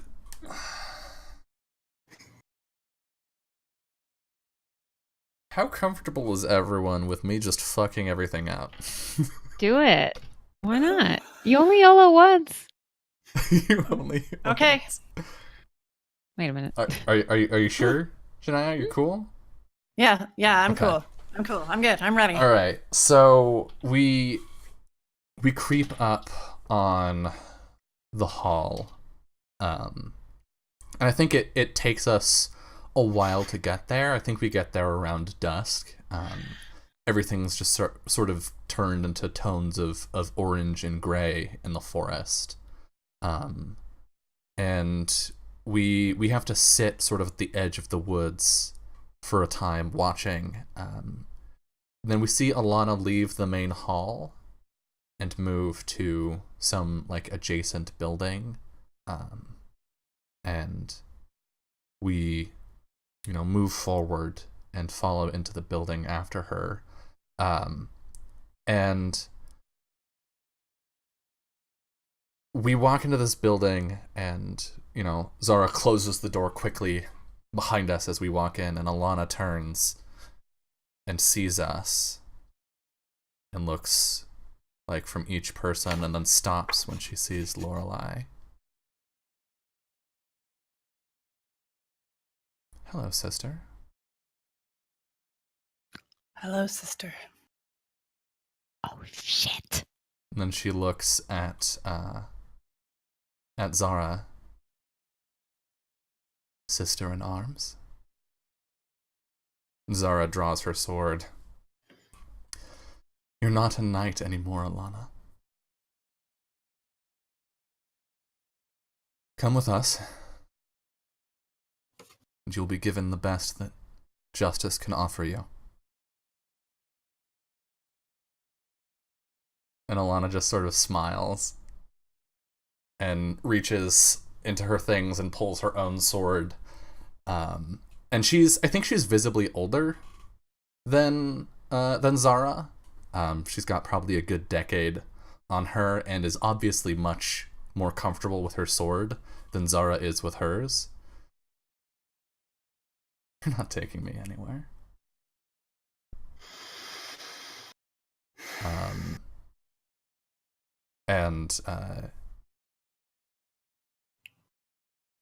I think Zara turns to Graves. So a light wind begins to blow through the room. As you see the cloak flapping around a bit, the Graves raises their hand, and from it bleeds words, sigils that begin to float around the room. And in the somewhat different voice, you hear Graves' voice ring out saying, "Those you have abandoned, those you have disgraced, those you have misused, those you have destroyed, now bring you to task for your offenses, and name you Alana the Betrayer." And the words sort of fly toward her and sort of start to encircle her. But they are just words, so they're not necessarily going to hurt them by themselves. Yeah, I think this happens, and it's powerful and it's impressive, and Alana swipes her sword through them, and the words just sort of wisp away, and she falls into a fighting stance, and Zara grits her teeth and steps forward, and I think the two of them are gonna start like fighting. I'm curious, what would Mountain do? Mountain, realizes there's this axe behind her back. Mm-hmm. She doesn't know how to use the axe, but she grabs it in any case, and she kind of clutches it tightly and is preparing to strike. Though she isn't quite confident that she can land a blow. But she's kind of standing in this battle stance. And Lorelei? This is a paintbrush, I don't know. You're muted in Discord. Lorelei steps back so that she is not being noticed by anybody directly involved in the conflict, and pulls out the dagger that Zara had given her. Do you use it? No, because I trust my sister's ability to beat Zara. All I am doing is standing here waiting to either take out the mountain if the mountain moves forward, or to interfere if she starts to lose. Yeah, I think Zara and Alana fight, and Alana gets some good swings in, several hits directly to Zara's armor, and then like one cut across the cheek.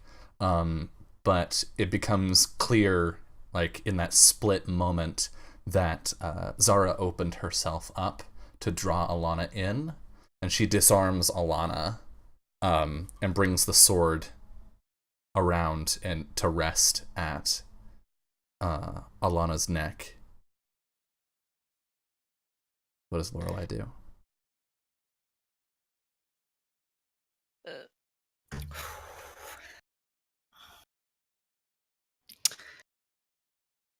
I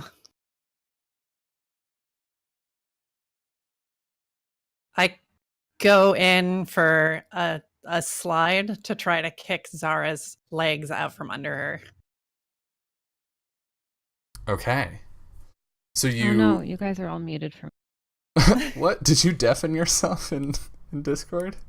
Catherine? Hello? Catherine? Hello. Catherine, come back. I'm gonna move her out of the room and back in. Okay. Hello, Catherine? Can you hear me now? Can you How hear about me? now? How about now? How about now? Hello? Hi, I got you. Sorry, Okay. I don't know what. That was It's weird. just when things got dramatic, I couldn't hear a darn thing. Yeah, so you go So, yeah. in for Zara's legs. Right. And I think Who, me? Alana.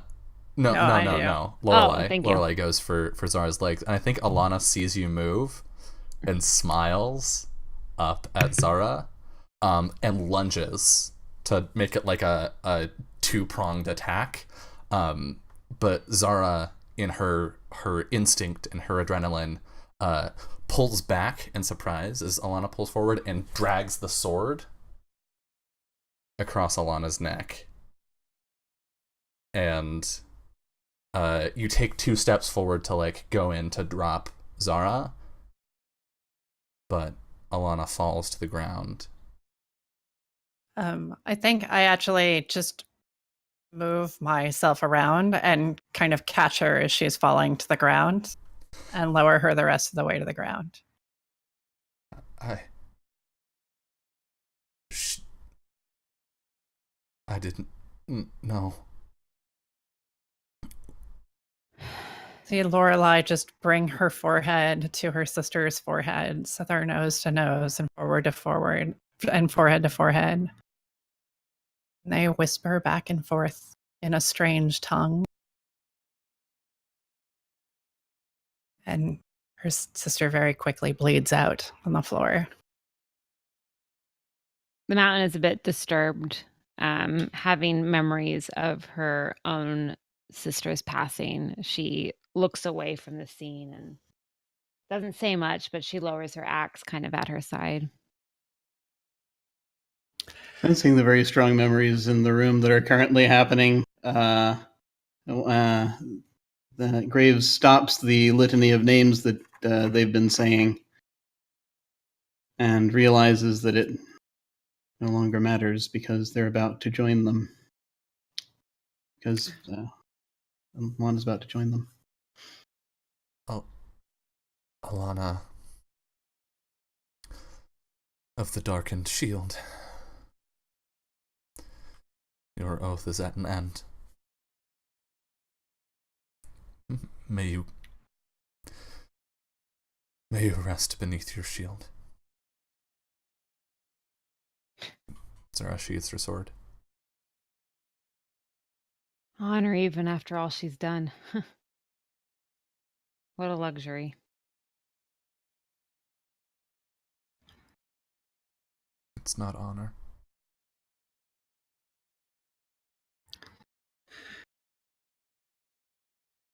And I think Lorelai turns to Zara and says, "Truly last. Now? Can we at least bring her body home?"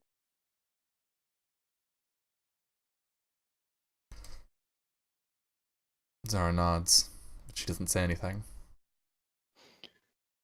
And I think that's a good time to pass the scene.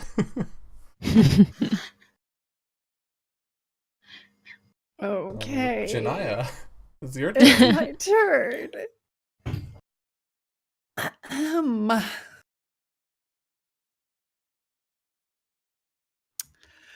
Well,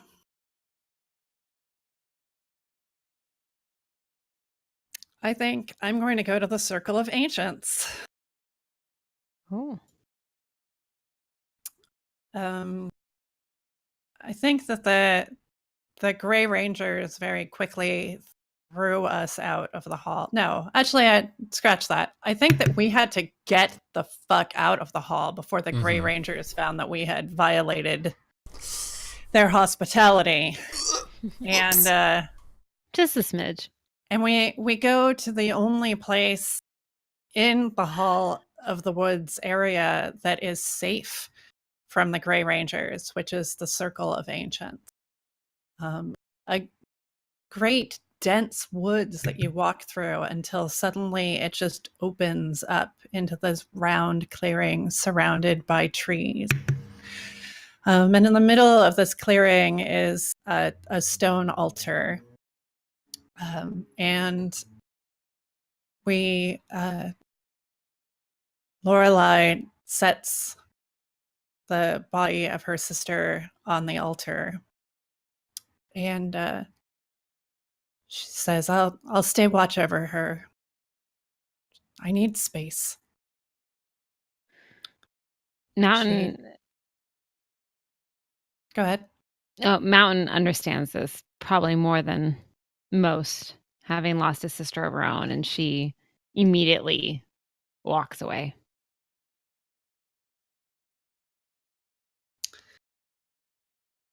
She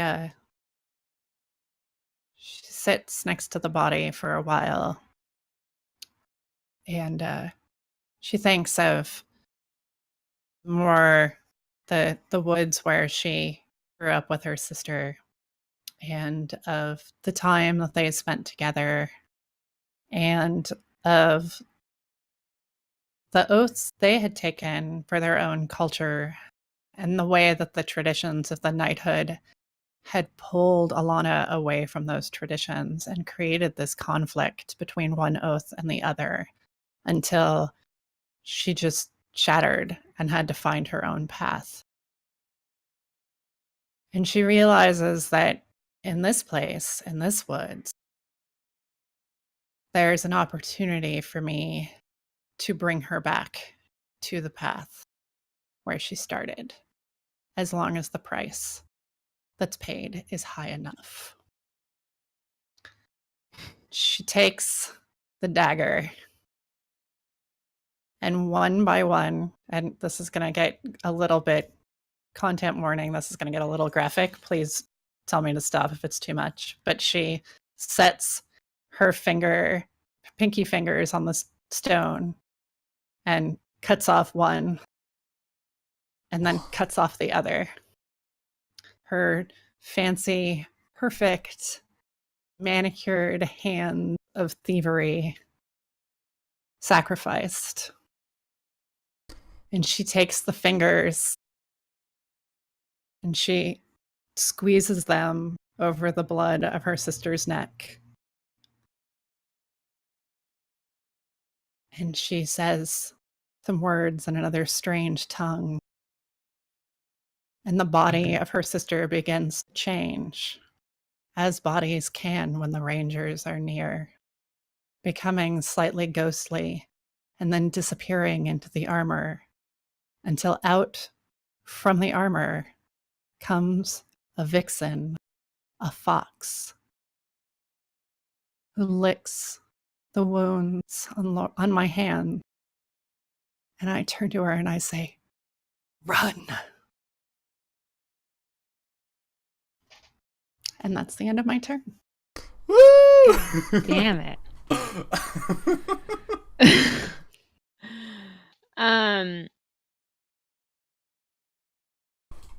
The Mountain had turned away pretty early on, witnessing Lorelei grieve at her sister's passing, and she found herself over in the hall, and she's kind of a little bit beside herself. She's in this empty hallway, and there aren't any decorations upon the walls. No tapestries, no paintings, no sculptures, just walls of stone. And she's reminded of her sister when they were but children. They didn't have a lot of money. Their parents were dancers, singers. The theater troupe runs in the genes, you see. And the youngest sister was often hungry, and she didn't quite understand the strife that the family was going through to legally put bread on the table, and she stole from many a merchant, and perhaps she chose the wrong merchant to steal from one day, and he cut her head off clean in the streets. The mountain never did see her sister again from that, and she always thought, what if, and in these hallowed halls she remembered her sister, and she didn't know any better. She was just a kid. She just wanted a fucking loaf of bread, for God's sakes. But the greed of the people back home, that's what life was like for them. And the mountain continued to perform with the theater troupe, trying to make a better life for herself. And she's having this moment of retrospect, and she can't even fathom what Lorelai is going through right now, having been through something similar. Although her sister wasn't a fugitive. No, her sister was merely just hungry. Perhaps she was a fugitive of the system of the kingdom, a fugitive of those that are in a life of poverty. And she's considering running away at this moment. Perhaps the bounty isn't worth it. But then she recalls the look on Lorelai's face as she laid her sister down to rest. And she thinks to herself, no, there's a reason I came here. There's a reason I must continue to be here with them. Whether it's for vengeance for you, I don't know. But I can't run away from them. And she kind of turns from the hall and returns back to the group and has this kind of resolve about why she must stay with them and why she must see this mission to its completion. She walks over to Lorelai and kind of kneels down beside her. Are you okay? Yes.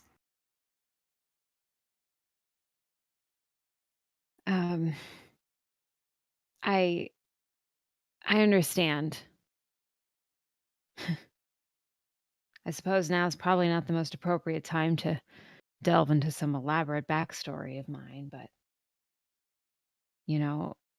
I lost my sister too, and I understand.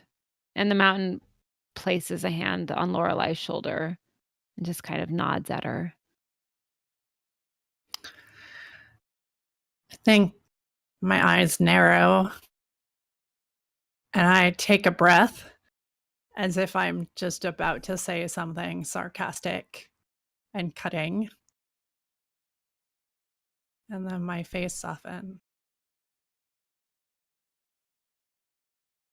I'm so sorry for your loss. And she hugs you. I am too. And I am satisfied with my scene.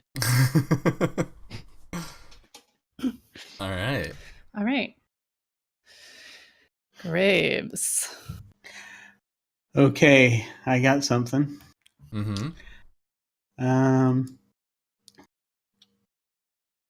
Graves is tormented not only by the failure of their purpose recently, although it is a thing that is cosmically takes care of itself generally, but does realize that's been upended and sort of delayed, and the form of the fugitive has changed, so knows that the dead, those who are on whose behalf Graves is taking the fugitive to take the fugitive to task, aren't receiving Alana right now. Graves is also kind of messed up by the sheer weight of the memories that have been disclosed in the last 3 scenes.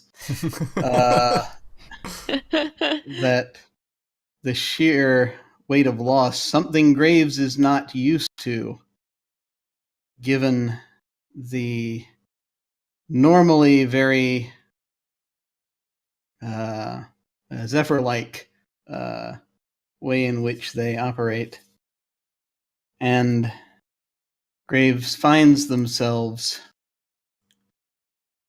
at the wild altar, a second altar, a wooden altar that is out in the forest the rangers have prepared,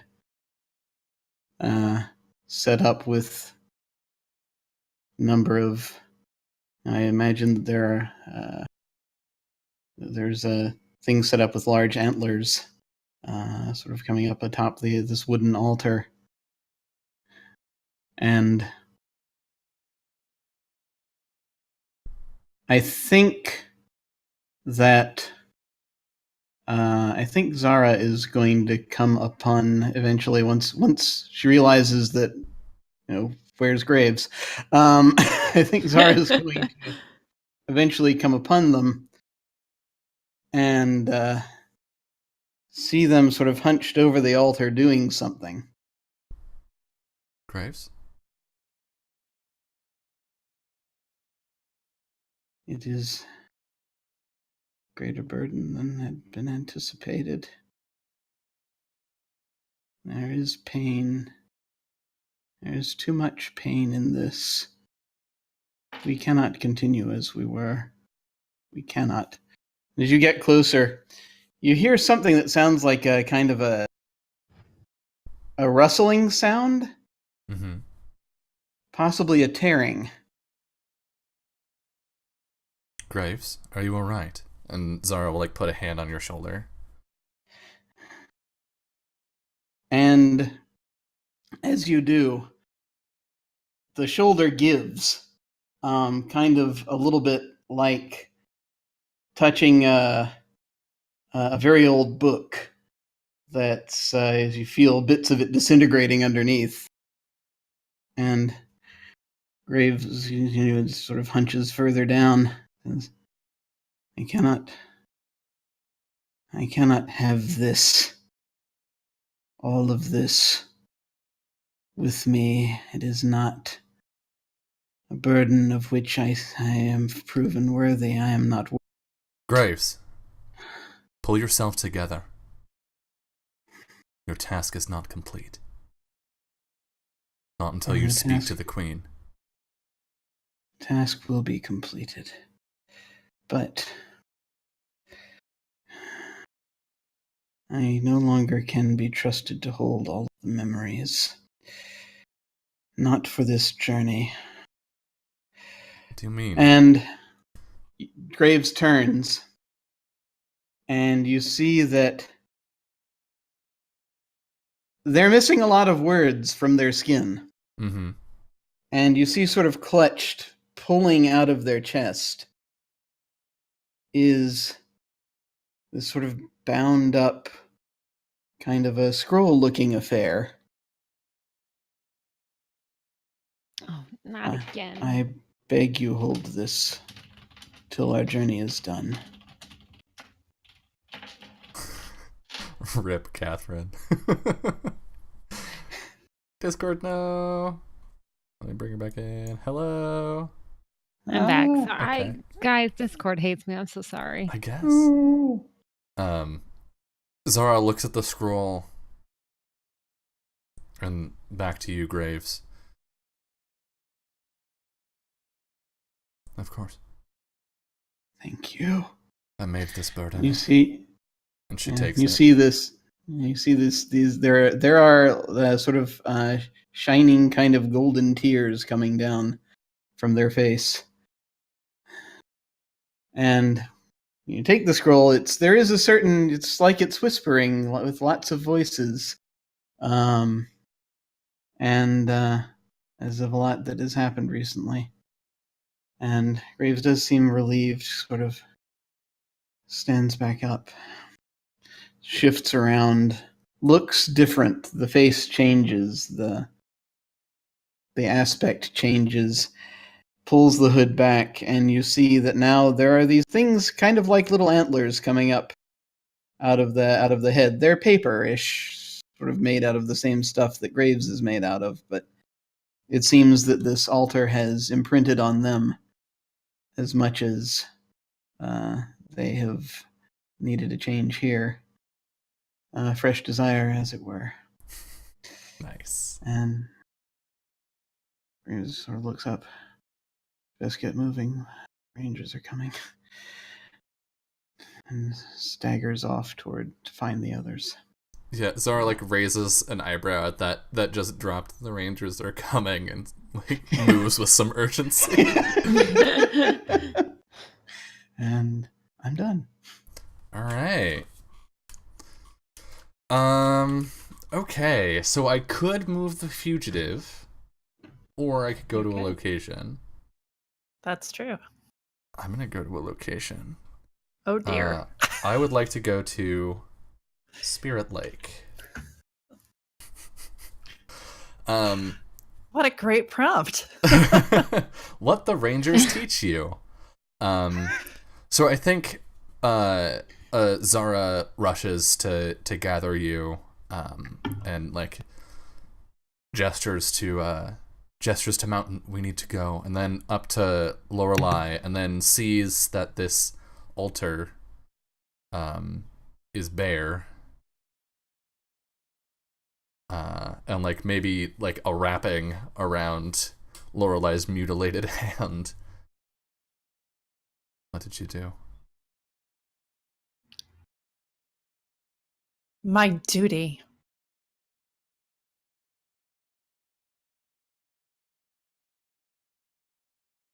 She stands up and walks over and gets the sword that's still sitting there, Alana's sword. She painfully wraps her hands around it. I take it over to you. Your bounty. Yeah. Zara walks close and takes the sword, and then narrows her eyes and reaches and takes her dagger back. Sheathes it.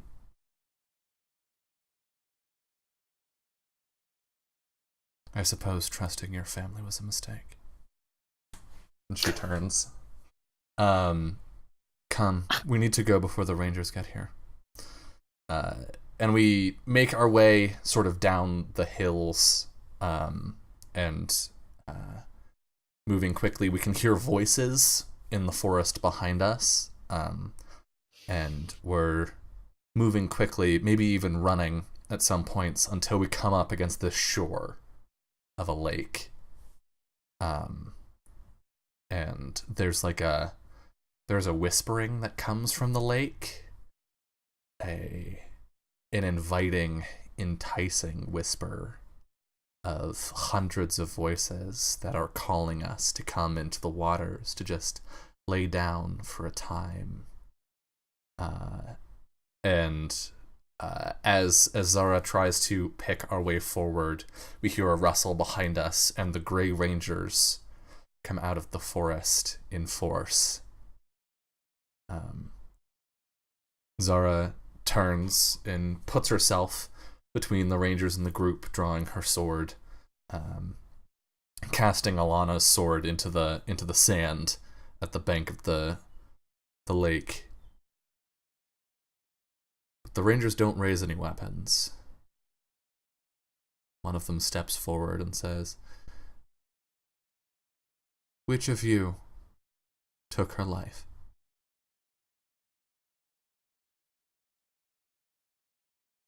There's a pause. I did. Did you take all that goes with it? What do you mean? Alana is no more. She has passed on to a new form in these woods. But her debt, her guilt,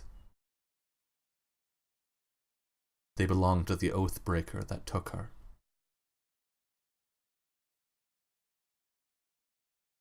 And Zara just sort of lowers the sword. I see. That is the magical law of these woods. Betrayer. And Zara turns to the group, drops her sword in the sand. I remand myself into your custody. I will face the charges leveled against Alana, for they are mine now. And I think we see some of the words from that scroll that Graves handed Zara ravel out off of the scroll, and we can like just barely make out the name Alana, and they wrap around Zara's wrists and form chains. And I am happy with my scene.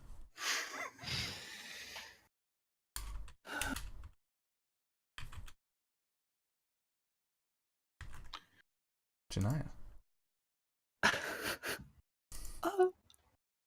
would you like to go to a break? No. Okay. Take one more. I'm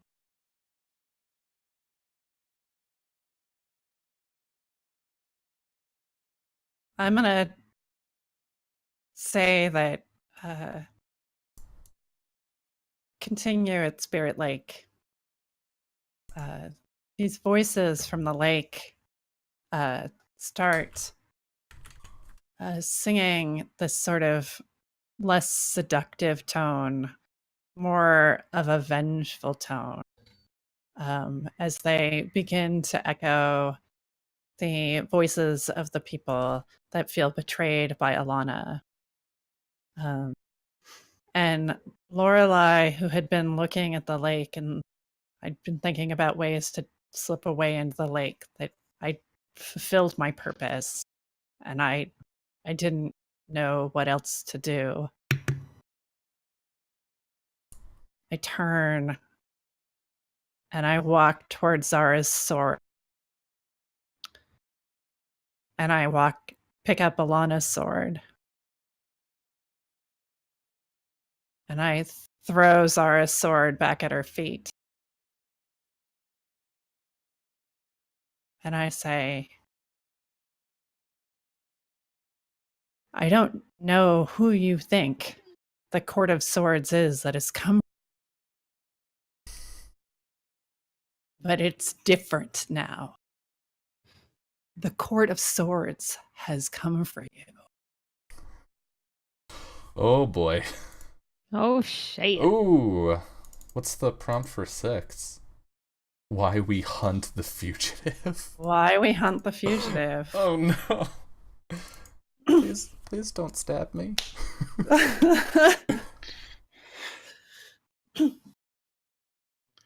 So we all had a purpose in coming on this journey. My purpose has been fulfilled as far as I'm concerned.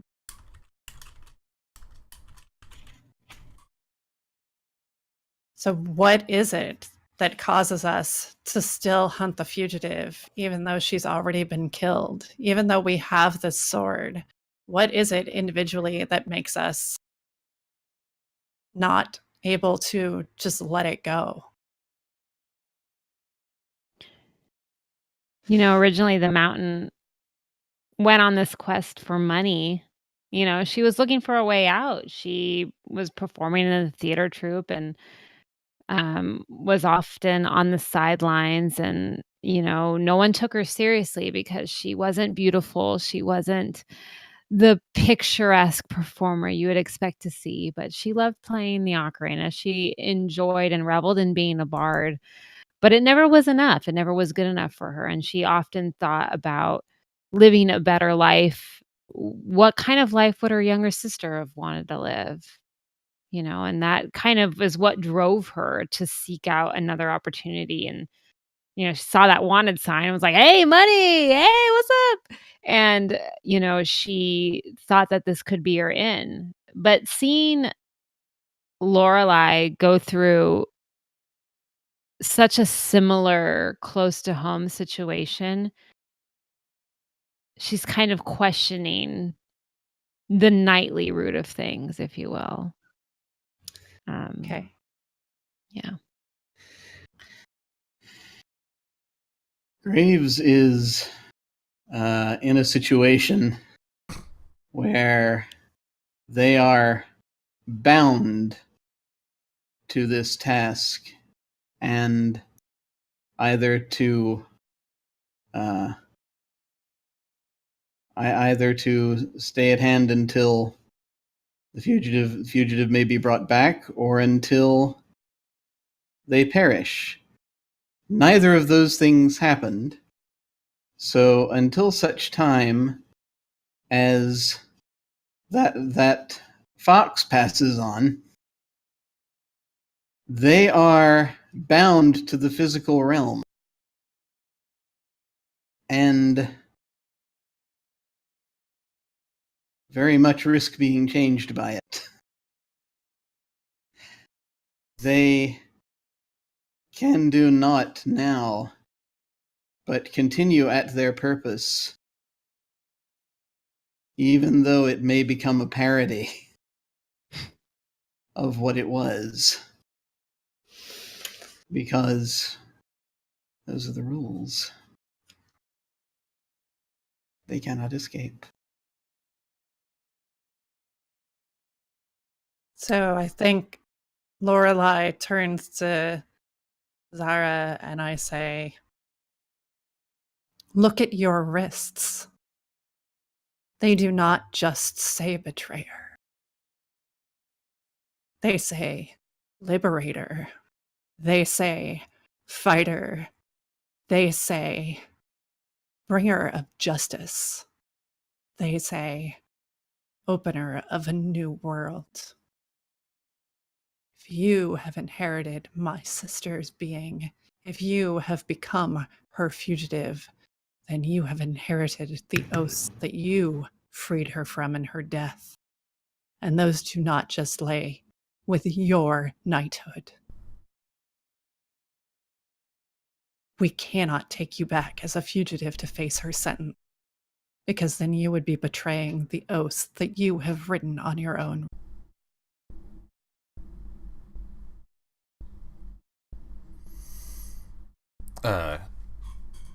Zara looks down.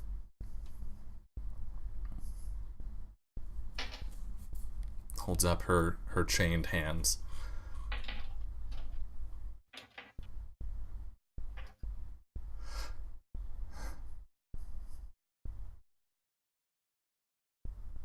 I had hoped to bring her home. I had hoped to speak on her behalf. I had hoped that I was not the last.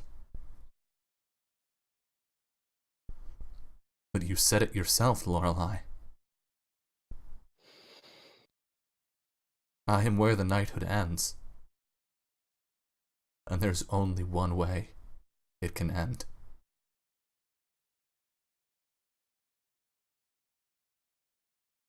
I have but one sentence waiting for me.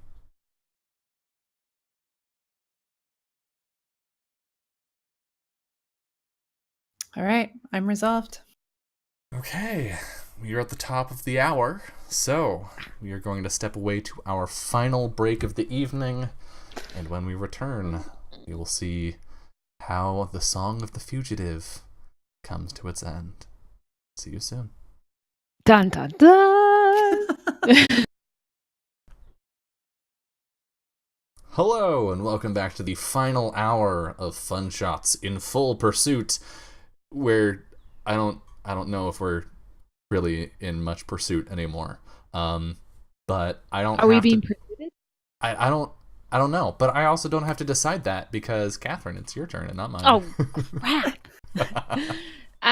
So, we last saw the Mountain kind of having an intimate moment with Lorelai, grieving the loss of her sister as she transformed into this fox. And the Mountain is very unsure.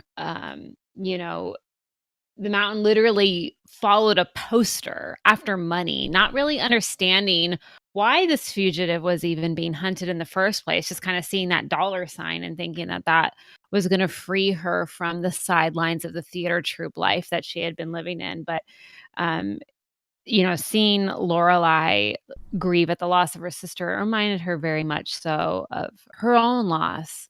And where the hell am I? Here I am.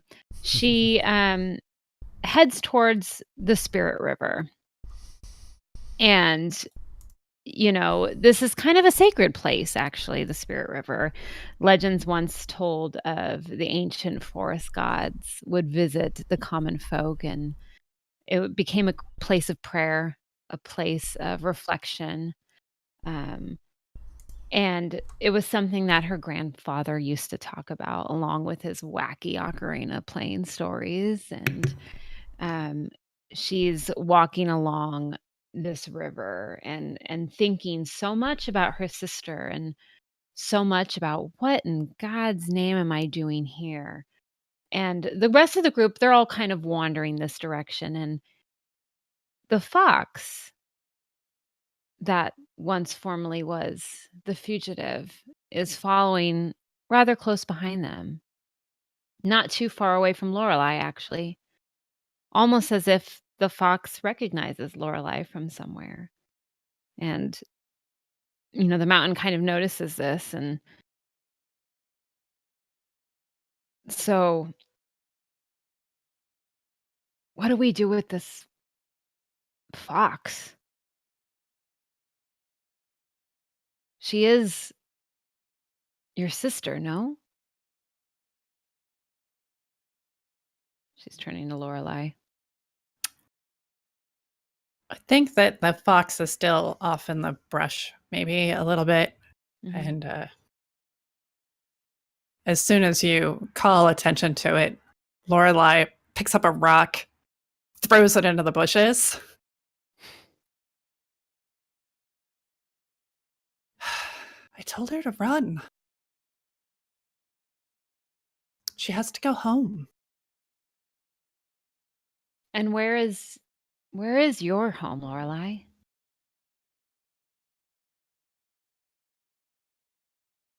Can't be the prison. The menagerie.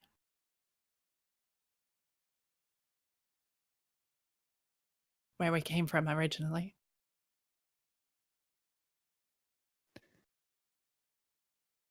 Mountain kind of looks back at the fox, who's cowering a little bit, several paces back, scared about the rock, but still intrigued enough in the group to not completely vanish off into the forest surrounding the river.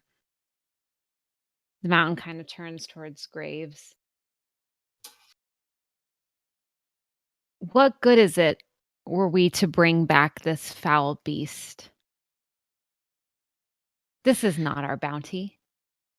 No, Not it is anymore. not. Yeah.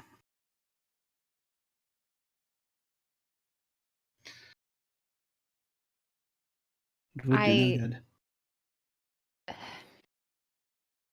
If you'd asked me an hour ago, I would have been pissed at the lot of you.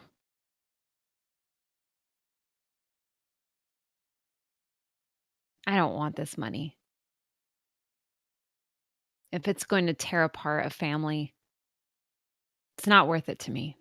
Mountain kind of has this realization, and she lifts the axe back from her back and looks at the axe.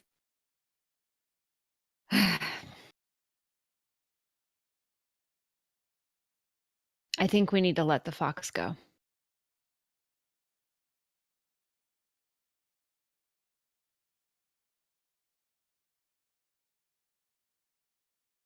You can turn Lorelai it. Good. stands up and says, "Is there a way to cancel the debt of the fugitive together?" The mountain kind of looks at her axe. To be honest with you, I don't know how to use this. And she sheaths it back behind her. She reaches into her pouch. But I can use this. And she walks over to Lorelai. I don't know what your sister did, but I do know what it's like to have a sister. I will do whatever it takes to play my music as best as I can to help bring back that cost. I swear to you.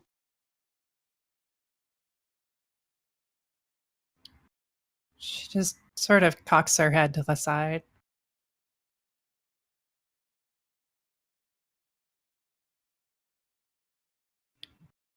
She looks at Zara. She looks at the fox. If you have magic within that whistle of yours,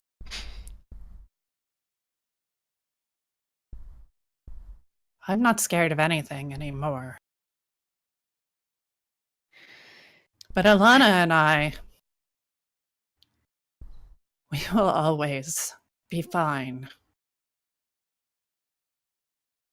But you need to help Zara.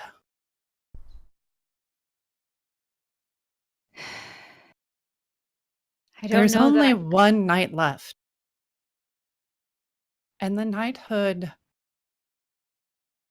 which was the only decent thing in Stormguard, can't end like this. It has to change.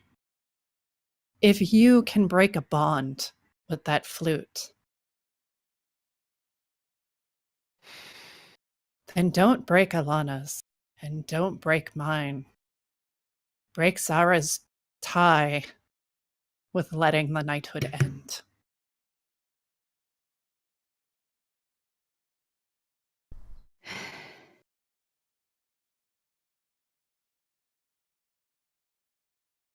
I don't know if I can.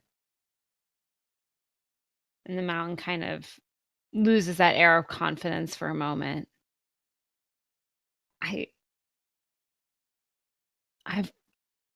I'm just a side person. Look at me. I'm not the one to bring about great change. I'm not the one to save the last knight in the realm.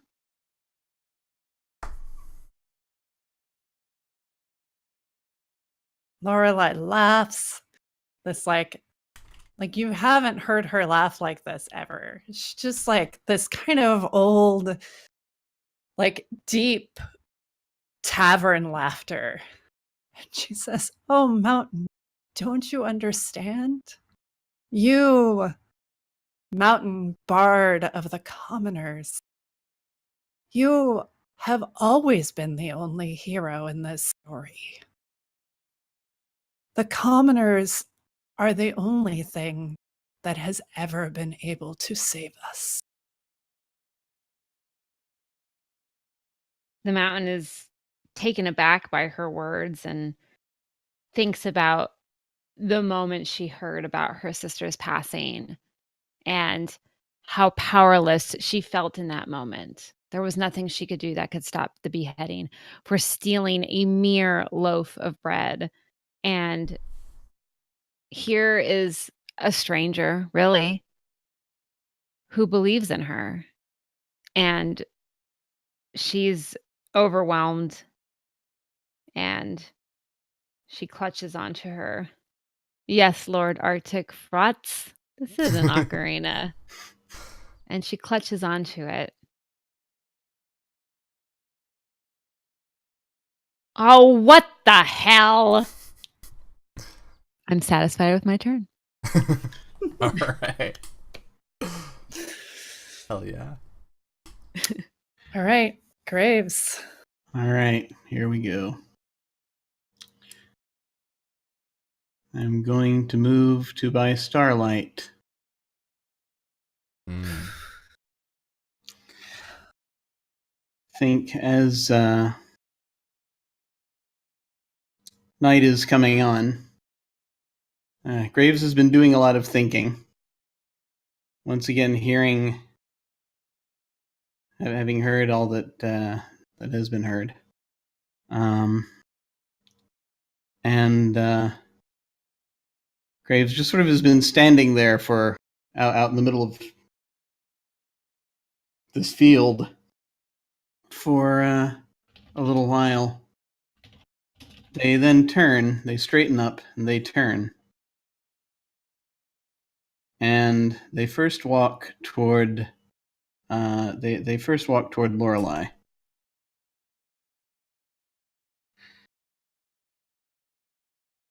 And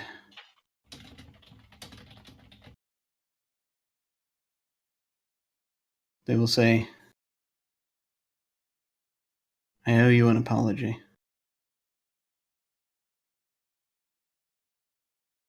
What? Why? I think I needed to be just human enough to be able to understand what is truly going on. You were right. That this warrant, this trouble we have, this bond, is, as it turns out, should it be something that we were to follow as ruthlessly as we could, would lead to greater evil because it would keep out of the world that which it desperately needs.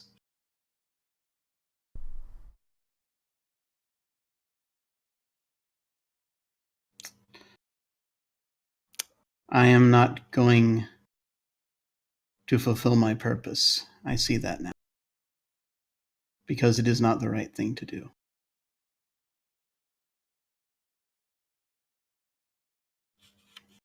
Maybe you need a new purpose, Graves. I believe I have one. And Graves is going to turn and then head over to Zara. And you see that actually they seem to have been shifting again. Mm-hmm. As maybe you're just sort of noticing this, that bits of that Graves seems to have been letting some things go. Bits of paper seem to be just sort of drifting away off in the wind from them. Under the stars, they head to Zara and say, "Oh, I believe that our predicament will be solved soon. I asked something. Well, I think so. I asked something foolishly of you, something that I was out of fear. But I think I am ready to bear the responsibility. I've seen both sides of this, if I may." And they extend their hand.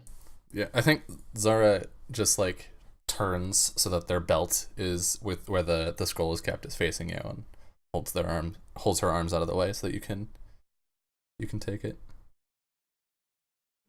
This shall all come to an end soon, one way or the other. They take the scroll.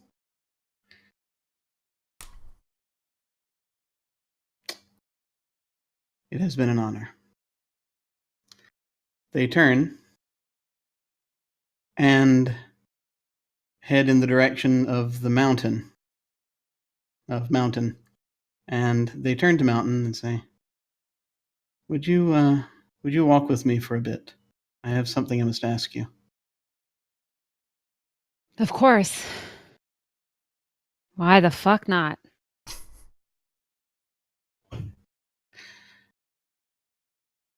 I have something for you, but I would ask, if I may, a favor after this is all resolved. Here. The mountain never was one to keep promises or anything of the sort, but given the circumstances, yeah, you can count on So me. they seem to be drifting further and further.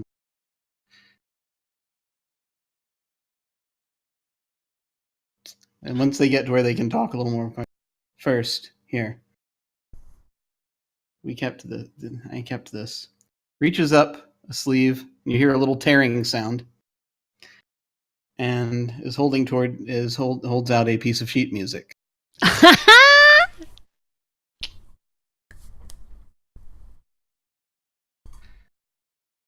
This, I believe, was the thing you were looking for. And the mountain takes the scroll. This is my grandfather's scroll. How? It is remembered. How did you find this? I think that I was able to find some clarity recently. It helped. I divested myself of that which I did not need. And I simply stood and I thought. And it flowed to me. I sought your grandfather's voice. For I too remember it. The mountain rolls back up the scroll and holds it in one of her hands and places her other hand on Graves' shoulder. Thank you. Thank you. Here's what I have to ask, and I will understand if you do not wish. There is much that is already being asked of you. Once this is resolved, here, the issue of the bond and Zara, and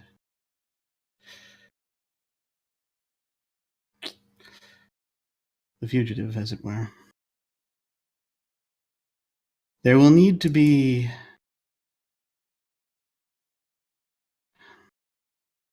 a way to make certain that your lives are not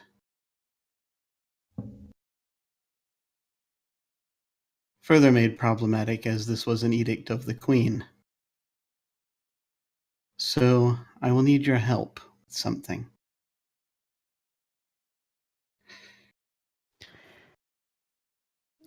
I'll do it. Anything. Well, I will not be in this form for much longer, precisely, but I shall linger. It is proving too difficult for me to hold it, but I shall still be with you. He holds up the big scroll. This is a grave responsibility, as it were, but I shall be there, helping you bear it if you should wish. I ask that you write a song about this. Write the Song of the Fugitive. And bring me back, I say, holding the scroll, to the Queen, and sing it to her. She will forget, and it will be naught but a story. Leave it to the bard to tell the stories, am I right? And the mountain kind of nudges Graves in the shoulder. Son of a bitch. Graves' shoulder kind of disintegrates a little bit, but it's quite. And he holds the scroll forward. Do you take it? They hold the scroll forward. Gladly. And the mountain grabs it confidently for the first time this whole night and places it into her satchel. Thank you. They will lean forward a bit, and you see the pages just sort of flowing away, and actually into the scroll, mostly, as the golden light comes out. and just sort of touch it. It's almost kind of like kissing your forehead as they lean forward, although there's not really that much of when they do so. So doesn't leave necessarily a mark unless you want one. Yeah, why not? So there is a little sort of perhaps a little sigil, not unlike that of those on the pages, and you have now Graves entirely in the scroll, and nothing but an empty cloak which falls to the ground in front of you. And I believe I'm done with my scene. Woo! All right. All right. Wow. So, moves back around to Zara. Yeah. I am going to go to By Starlight as well. And Mountain, do you play the song that Graves gave you the sheet music for, your grandfather's song? Yeah, I think the mountain is trying to figure out that song, actually. So I think we see Zara like at the edge of this river, and we can still hear like the whispers of the dead calling from these waters, and Zara just falls to her knees in the mud, and looks up at Lorelei.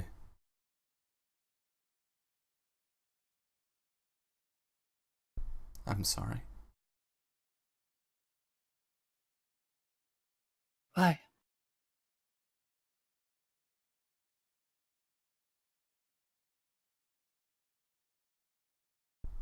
I was meant to be better.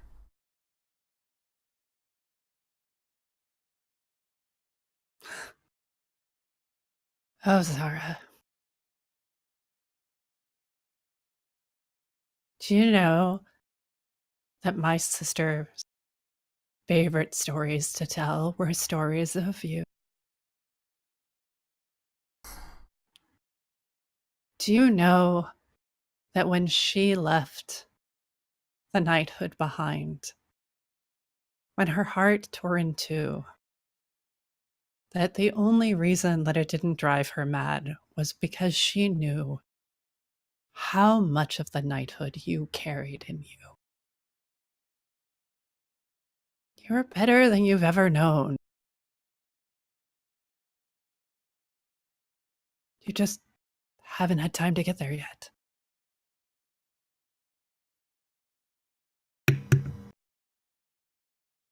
I can be better still.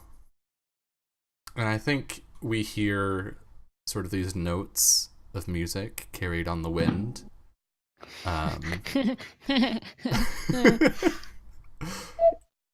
Very faintly when disco. Hey!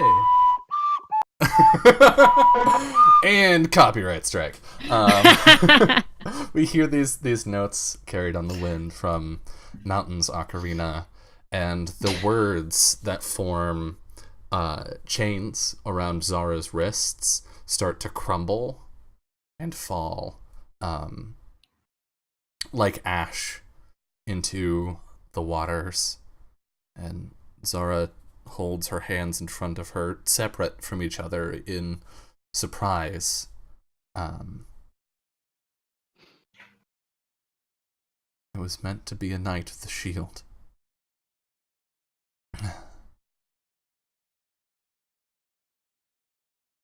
But I relied too much on the sword. And I think we see these like 10 or 20 ghostly forms begin to rise from the waters of the Spirit River, and they're knights. And they all, in unison, draw their swords and place them on Zara's shoulders.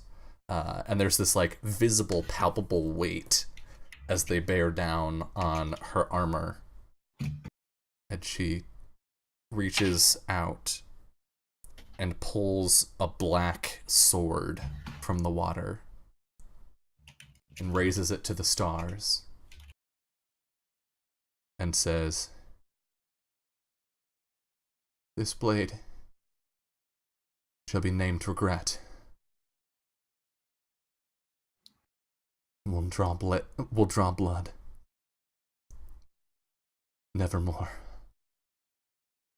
And she sheathes it, and she reaches again into the water, and you can see like the hair on her arms like withers as the water touches it, but then she pulls out a white shield and places it upon the still steaming arm. This shield will be oath, and it will never be broken. I am satisfied with my scene. I am too. I'm real satisfied with your scene too. Hey. Okay. So we had said we were gonna go do one round. That brings it back to me. Mm-hmm. And I'm gonna do a power move. All right. So I'm taking myself to the tall grass. Mm-hmm. And I think we all have this moment where we watch Zara, and I think that Zara stands up and Lorelai looks at her in the eyes, smile, and looks at the mountain and whistles, and the fox comes out of the woods and runs right up next to her. And I reach down and grab a few pieces of shattered paper that are drifting on the wood, and I walk towards the tall grass next to the river, and I say, well, come on. And as we walk into the grass, it moves from darkness to this almost bioluminescent shimmering. And as we move closer to the shimmering, it's almost like we can feel the sunlight before we see it. And as we cross into the grass, we're suddenly standing on the edge of a garden near a keep. And the sun is above us, and it's quiet, and there are roses and a shining white hall with ravens on every peak. Lorelai walks forward, and an old woman, impossibly old, descends stairs from Ravenhall. And Lorelai drops to one knee, and the fox bows next to her. And I say, Megas, I have brought your knight. I have chased her through her journey. And I have brought back Zara, the fugitive, now the knight, to help you save magic.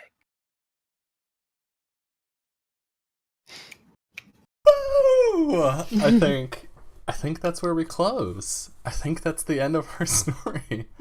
For those of you who may not know, the base game Fall of Magic has the players accompany a magus from Ravenhall across the map in order to save magic. So, Janaya with the major power move right there. Oh my god! Thank you all so much. That was amazing. It was so good. That was my very first tabletop RPG on the Twitch. Yay! You did amazing. Thank you guys. Gosh, oh man. Okay.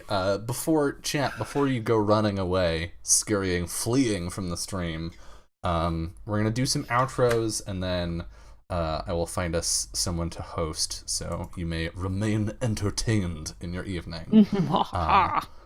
But let's go around and say who you are, where people can find you, and let's throw in a little smidge of stars and wishes in there. Let's say our favorite moment from the evening. So starting with you, Janaya. Who are you? Where can people find you?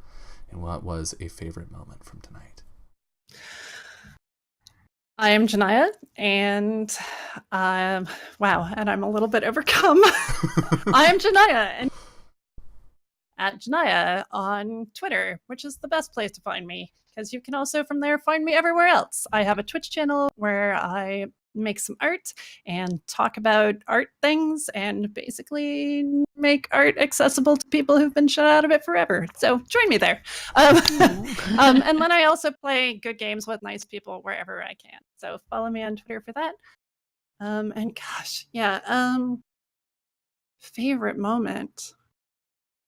God, I think my favorite moment was actually just when I knew that Zara was gonna kill Alana, when I knew that that was gonna be the move that Dylan was gonna take, and I was just like ready for it. It was just like this moment where sometimes when you play a game, storytelling game, it gets really scary when someone's gonna do a really move, and I just loved that feeling where it was just like, no, man, this group is gonna be awesome with whatever, just go. So I think that was my favorite, and I'm really thrilled that we're back at the beginning of the game, so we can all just get together and play Fall of Night. Let's do this shit over again. Absolutely. Catherine. What's up? Why don't you go ahead and tell the fine folks where they can find you. Hi guys. You can find me as it says below my name at Catherine2_Lynn on both Twitter and Instagram. But if you're looking for me on Twitch, it's just Catherine Lynn, no underscores, no nonsense.